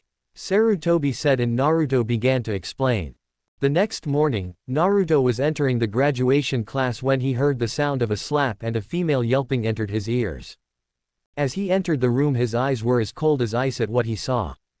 It was a smug Sasuke was standing over Yakumo, who was on her knees and appeared to have her hand covering her left eye. Within mere seconds, he appeared beside her, surprising the entire class, and he knelt down to help her up to her feet. He gently pulled her hand from her eye and it was slightly swollen. Yakumo-chan, who did this? Naruto asked in a concerned dangerous tone, and she pointed to a smug Sasuke whose smug look turned into shock and fear due to the fact that Naruto was releasing a burst of ki on the prick. The next thing Sasuke saw was Naruto's fist striking him in his right eye and sends him flying into the wall. "Consider that payback, asshole," the blonde said coldly while the prick groaned in pain. Naruto's hand glowed green and he placed it over Yakumo's eye and started to heal it until the swelling died down and the color returned. "Thank you, Naruto-kun," she said thankfully, and I smiled. That moment was interrupted by the pink-haired howler monkey. "Naruto, how dare you hit my Sasuke-kun, I'm gonna." She didn't get the chance to finish because now she was frozen in fear and finding it hard to breathe due to the fact that Naruto's cold gaze was locked onto her. "Shut the hell up, you Uchiha-loving whore, or I'll leave a permanent imprint of my boot on your super-sized forehead." He snapped at the girl who did the smart thing for once and shuts her trap. "So Yakumo-chan, why did that prick hit you?" Yakumo frowned while they took their seats next to Hinata and Ino. "He kept making comments about you being a nobody who stole his title as the top of the academy, so I told him to shut up and stop being a bitch about it. He didn't like being belittled by someone from a lesser clan, so I made an off comment about his entire clan being 6 feet under while mine is still around, so he caught me off guard and backhanded me," she explained, which caused him to frown. "You doby. Who the hell do you think you are, striking me like that just because I put your bitch in her PLA? Sasuke stopped yelling and found himself being slammed into the wall with Benihime pressed against his throat. "The only bitch here is you, Uchiha, and unlike you and your pathetic clan, I can back up my claims and kill you without even trying. If you ever attack her again, I'll finish what your sister started and send to join your bastard of a father to the afterlife." Naruto threatened with a dark look in his eyes and then slammed the prick back into the wall again before going back to his seat. A few minutes later, Iruka walked in with a clipboard in his hands and saw Kiba, Sasuke, and Sakura glaring at Naruto's back. "I don't even want to know," he thought and started to call out the teams. Team 7 will be Inuzuka Kiba. The mutt perked up. Haruno Sakura. Kiba had to cover his ears as his new teammate began screaming in protest, and Uchiha Sasuke. "Your sensei will be Hatake Kakashi." Now his ears almost bled from her cheers. Sasuke, however, was far from pleased and was pissed he was stuck with 2 weaklings. "Ha! Take that, Ino pig." The pink-haired girl turned towards her rival who had an annoyed look on her face. "How many times do I have to tell you, billboard, that I'm not interested in the emo prick? Kami, you're so annoying," Ino said, which made the pink-haired girl look at her in shock. "Besides, Naruto-kun's a better choice than that jerk, since he wouldn't strike a girl for no reason. Unless it was you, of course," she finished with a grin on her face and wrapped an arm around a smug blonde. Team 8, Iruka continued, is Shino Aburame, Yakumo Kurama, and Hinata Hyuga. "Your sensei will be Yuahi Kurenai." The three exchanged a few nods of acknowledgement, though Hinata was a little disappointed for not being on the same team as Naruto, but thankful Kiba wasn't on her squad because she'd neuter him with a Juken strike to the nuts. Team 9 is still active. Team 10, Nara Shikamaru, Akamichi Choji, and Yamanaha Ino. "Your sensei will be Sarutobi Asuma." The two boys high-fived while Ino hit her head on the desk, wondering what higher deity did she anger to be stuck with them of all people, but then she realized something. "Hey Iruka-sensei, what about Naruto?" she asked. "Huh. The doby is getting held back. So much for being Rookie of the Year." Kiba laughed as he turned to look at Naruto, was mockingly looking around in confusion. "Hey, did anyone else aside from me hear a barking dog?" the blonde asked, making a few of the others laugh and piss off Kiba, who started to stand up angrily. "Why, you piece of," Kiba snarled out. "Sit down, Inuzuka," Iruka ordered, and the boy did, mumbling curses about blonde assholes. "To answer your question, Ino, Naruto is not going to be held back. Usually when there aren't enough graduates for a 3-man cell, the graduate or graduates with the lowest scores get held back, which is not in any way, shape, or form Naruto's case, since he's the rookie of this year's generation, gaining perfect scores in every test and going beyond the academy's standards." He paused for a moment and let the information sink in. "So in this case the Hokage has decided to do something different concerning him." "Like what?" Choji asked, since he knew Shikamaru, while lazy, was very smart but got the lowest scores, and only because he wasn't motivated. After proving his abilities by easily defeating Mizuki, who was a Chunin, and considering he doesn't need to be a part of a team him because of his newfound skill, the Hokage has decided to make Naruto Uzumaki the first Tokubetsu Genin specialist, meaning he's a higher rank than the rest of you. Iruka finished and watched the awe, surprise, amusement and anger on his former students' faces. Why does the Dobi get such an offer and I, an elite like the Uchiha, doesn't? Sasuke demanded furiously. Yeah, only Sasuke-kun is worthy of that, not some clanless orphanless losers whose parents probably got themselves killed on their first mission. Haruno said smugly, only to begin trembling a moment after, as the temperature seemed to drop. Why? Because Naruto suddenly appeared in front of her desk with his face a few inches close to her and was giving her a look that would make Orochimaru shit himself. Listen and listen well, you sorry excuse of a human. Just because you're weak and insecure about your so-called skills as a ninja doesn't give you the right to insult my parents. You don't know who my parents were or how they died, and I suggest you shut your fucking mouth and stop dragging my image of them in the mud or your mother will find herself childless. Naruto threatened with anger laced in his voice while releasing killer intent on the bitch who sunk into her seat, whimpering and wetting herself from the murderous gaze. He vanished and once again sat in between Hinata and Yakumo while Sasuke was glaring at the speed he showed. Please continue, sensei. Iruka got out of his stupor and rubbed the back of his head. Oh yeah, like I said, Naruto will apparently be a higher rank than the rest of you because he is far above most you in terms of skill, so he'll be teamed up with a Jonin of the Hokage's choosing. Naruto, go on ahead and head to the tower to meet your sensei. Naruto nodded and stood up. Good luck, my Himes and Kiba. If you so much as even think about harassing Hinata, I'll neuter you like the dog you are and send those little beads you call nuts back to your mother in a pickle jar. He threatened the Inuzuka, who gulped and clung to his family jewels, and the blonde shunpos out of the classroom, shocking everyone and pissing off Sasuke. Hokage Tower. Sarutobi was currently glaring at the paperwork he had on his desk, and that was when Naruto appeared. Hey old man, how's life treating you? Naruto asked, grinning at the man who looked like he was trying to burn holes in the stack of paper on his desk. Terrible. I think your father did the ceiling just so that he didn't have to deal with this god-awful paperwork. He growled out while the blonde sweat dropped. Damn, I didn't know paperwork was that much of a burden. I'm starting to rethink my goal in being Kage if this is what I have to look forward to. He muttered to himself. Anyways, Iruka-sensei told me to head over here about my rank as a Tokubetsu Genin.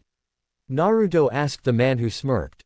Ah yes, your rank. Well, to put it simply, Naruto, you're way above the other students in terms of jutsu and skill, and putting you on their teams would more than likely hinder your skills.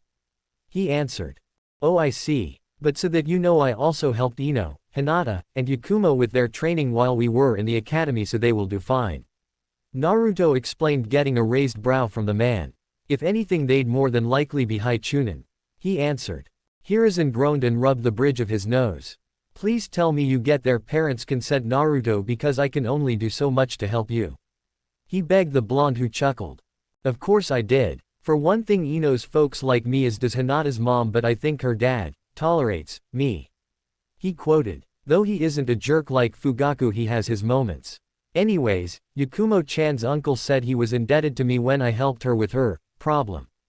Hiruzen gave Naruto a blank stare. What? I didn't make them do anything that would damage their bodies. The blonde stated.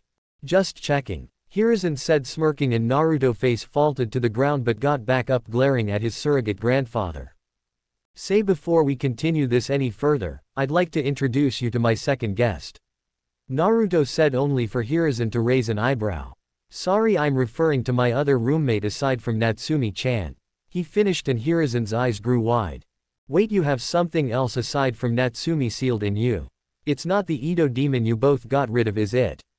Hiruzen asked worriedly, and Naruto shook his head. No, not that parasite. My other roommate is at the very least stronger than the vixen and was sealed into me along with her by the Shinigami and Kami. The reason I didn't tell you in the first place was because I didn't know how you would react to me having two guests residing in me, and no, she's not a Biju, well, not anymore. He explained, and the man sighs in relief but then perks up. Wait, you mean by your other tenant isn't a Biju anymore? He asked. To make a long story short, Eva, my other guest, was a powerful being before the days of the Rakudo Sennin, but one day she lost control of the power she gained throughout her life and was transformed into a Juubi and caused the first apocalypse. The Rakudo used his powers to stop her and separated her powers amongst the world and sealed away her spirit into the void until the higher-ups decided to give her a chance to redeem herself by sealing her into me along with Natsumi with her powers. She was the one responsible with my new bloodline that we talked about. Naruto stated. I see. Very well Naruto, I'll meet your other guest, so what do we do? Sarutobi asked. This. The blonde performed a few seals and his hand glowed. Afterwards, he places it on Hiruzen's forehead and the next thing he knew, he found himself in what appeared to be the decorated hallways of a medieval castle alongside Naruto. What the? Naruto, where exactly are we? Hiruzen asked while the blonde walked through the hallway with the man following him, and Hiruzen noticed there were pictures of people wearing different colored robes and wielding odd weapons, staffs, and books, and lining the hallways were armors standing at attention. My mindscape, of course. I just did some altering with it since the sewer and cage didn't really suit the ladies. Naruto replied. And the seal? Hiruzen asked with a little concern in his voice. It's still intact though it's been altered, so that they would be allowed to create things while residing here, like this castle in the forest surrounded by mountains for example. Naruto explained, and they came upon a large red iron door. Naruto stepped forward and slowly pushed them open, revealing a highly decorated throne room that appeared to have golden carvings of dragons coiling around the crimson-colored pillars, and in between the pillars were statues of phoenixes with their wings spread, as well as statues of mages wielding magic books and scepters. By Kami, this place is incredible, he said as they walked towards the throne. Thank you Hiruzen. Sarutobi, I'm glad you like it, said a soft and feminine voice which surprised Hiruzen, and he looked around cautiously only for Naruto to place a hand on the man's shoulder. Chill Gramps, that's just Eva-chan, he assured the man. That was when a swirl of light appeared in front of them, and when it died down, it revealed the female mage in all her glory with her cape waving sideways. Hiruzen gaped at her beauty, and when he looked into her eyes they explained everything. Her entire being radiated power and finesse at its fullest, and she possessed the eyes of a being with no equal unless they were god-classed. Naruto wasn't kidding. This woman hold power that is even greater than Natsumi's. Never in my life have I felt such anxiety and fear within my person. It's as if she's the vast ocean and I'm nothing but a puddle, he thought to himself. Greetings Hiruzen. Sarutobi, I am Evangeline Rorek, the supreme master of the ancient mage arts, granddaughter of the Malchior Rorek, the master of the mage arts, and daughter of the dragon mage Mordecai Rorek and phoenix mage Celine Rorek and the former Juubi. She introduced with a bow and then stood straight up and smiled. I've heard a lot of great things about you from Naruto-kun, she said, and saw the proud smirk on his face. And the bad, she finished with a bit of humor, causing the man to face fault and the blonde to laugh at his surrogate grandfather. Hiruzen stood back up, glaring at Naruto. What did you tell her, boy? And so help me if it's that blackmail, I'll give you a first-hand experience on how I used to punish my students and Asuma when he was younger, he said in a tone that promised pain, which caused Naruto to sweat bullets and saw the gleam in the professor's eyes. Nothing bad, I swear. I just told her how you were a pervert who reads smut when no one's around, Naruto answered frantically. Eva on the other hand looked amused at this and giggled. You weren't kidding when you told me he acted just like my grandpa Naruto-kun. I haven't seen you this scared since that time that cat-masked Anbu threatened to use your hide to sharpen her sword after you stitched socks in the shape of cat tails to her pants, she replied, which made Hiruzen pause and look at Naruto for a moment. You did that? He asked Naruto, who slowly nodded his head, and the man busted out laughing. Oh Kami, I can never forget that day. You ran into my office like the Shinigami was after you, begging me to hide you from a demon cat that was out for your blood. Oh, I wish I had a camera when that happened, he said, grinning like a madman, and Naruto fumed. That wasn't funny, Gramps. You should have seen the look in her spoke murder, and I swear I saw the Shinigami hovering over her and reaching out for me when she drew her sword, the blonde said frantically. Oh ho ho, I'm sorry boy, but that was the first time I've ever seen you fear for your life. Luckily I convinced her to let you off with a warning and swore to give her a raise in her salaries. Anyhow, where is the vixen at? Hiruzen asked, only for Natsumi to appear in a swirl of fire, grinning. Someone called me, she asked, and saw Hiruzen. Hey old monkey, I see you haven't kicked the bucket yet. Hiruzen sweat drops and sighs. I still have plenty of life left in me, Natsumi-san. At the very least I can live long enough to give Naruto here the hat. he replied, patting the boy on the head. He also talked to me about some very interesting techniques he was learning from Evangeline-san here that were said to be even more powerful than ninjutsu. And I take it you were teaching him the chakra exercises and ninja arts, right? He asked Natsumi, who nodded. Yep, have two powerful beings with centuries of knowledge have its good points. Like the library, for example. The vixen stated. Eva snapped her fingers and the room shimmers for a while but then forms into the library. Hiruzen's eyes bugged out to the point where they'd fall out of his head. Are these all the books you've read, Naruto? Hiruzen asked, only for the blonde to snort. Nope, though I did read half of the books in this room, and whoever said knowledge was power wasn't lying. I'm surprised my brain can still function from reading and studying half of these. Naruto commented. Wait, you read half of this library's worth of books? How the hell did you pull that off? He asked, interested. Simple, in my mindscape, time moves a lot slower than it does in the real world. I could get 10 years worth of studying in under 5 hours. Naruto answered. Plus most of Eva-chan's techniques required me to read a lot and understand the constructions of the spells I learned so that I don't hurt myself. Naruto explained. I see. Also, when you stated the seal was altered, does that mean they can leave the seal whenever they can and have no side effect whatsoever? He asked cautiously, since he didn't want anything bad to happen to Naruto, who thought about it. They can, but they don't technically have a physical body. At the very least I can take only inanimate objects out like the books and weapons, since I'm trying to find a way to get them out of the seal and a way to make them bodies. Naruto answered. Anything else you wish to know, Sarutobi?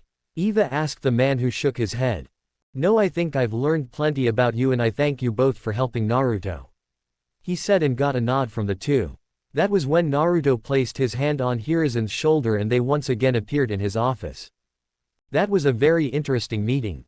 I never would have thought that I'd meet a being stronger than the ruler of the Kitsune clan. Sarutobi mused. So is there anything else you need, Naruto? Actually, yeah. Do you by any chance know any good training spots I can go to so that I can work on my skills in private away from prying eyes? Naruto asked the old Kage, who was rubbing his bearded chin in thought. Well, there's Training Ground 44, which is also known as the Forest of Death, and it's a place only a few people enter. He stated. Okay, I picked that one. Naruto replied. Are you sure? That place isn't like any other forest and it's even fenced off from the public. Even Anbu class ninja think twice before entering that place. He informed Naruto. Said last Uzumaki. Namikaze blinked and shrugged. I'm positive. Besides, I'm pretty whatevers in that forest can't be any scarier than Natsumi or Eva. Also, what about taking missions? Naruto asked Hiruzen, who snapped his fingers. Damn, I forgot about that part. Well, normally you'd have to do D-ranked missions that involved doing labor inside the village, but with your rank I can allow you to start doing C-ranked missions that range from escorting clients to their destination and getting rid of bandits and pirates, but I'll probably have a Chunin or Jonin join you in the mission to analyze your progress and give you more advanced missions. So how is your progress in sealing going? He explained and asked. Great, actually. Eva taught me her version of sealing which her kin used, and I have to say it puts our version of sealing to shame. Matter of fact, the mages were the founders of the sealing arts and could do things that would put my dad's and my mother's skill in sealing to shame. Naruto stated. Now Hiruzen was interested. Naruto explained to him about the abilities the mages possessed but didn't know they were the founders of the sealing arts. Now I'm interested. Just what exactly can her form of sealing different than ours? He asked Naruto. Well, technically it's not different since most of the seals we use today. Ours is merely a lesser version of her form of sealing. Matter of fact, my mom's and dad's clan's form of sealing was closely similar to Eva's in terms of Jikuken ninjutsu, space-time techniques, and Kekai ninjutsu, barrier techniques. Hers, however, are more powerful and I was taught how to use her version. At the very least, I'm very proficient in sealing but nowhere close to being at my folks' level yet. He explained. Well, I'm off to train for a while and then I'll be back for a mission later on. Also, if you need to kill the paperwork faster, use shadow clones since their knowledge is passed on to the user after it's destroyed. Afterwards, Naruto heads out and towards his new training ground, leaving Hiruzen shocked and stumped until he decided to snap out of his stupor. So that is how Minato got it all done. Sneaky bastard, if he wasn't dead I'd be beating him to death with my adamantine staff. He growled out and did the crisscross seal, creating several clones who got to work on the paperwork while he pulled out his ICHA book. That's the end of part 1. Naruto has been chosen by the gods, but can he remain human? If you enjoyed this chapter, don't forget to like, share, and subscribe to Fox Fanfiction. Comment, part 2 inches if you want to see how the world reacts to the rise of the Primordial Juubi King.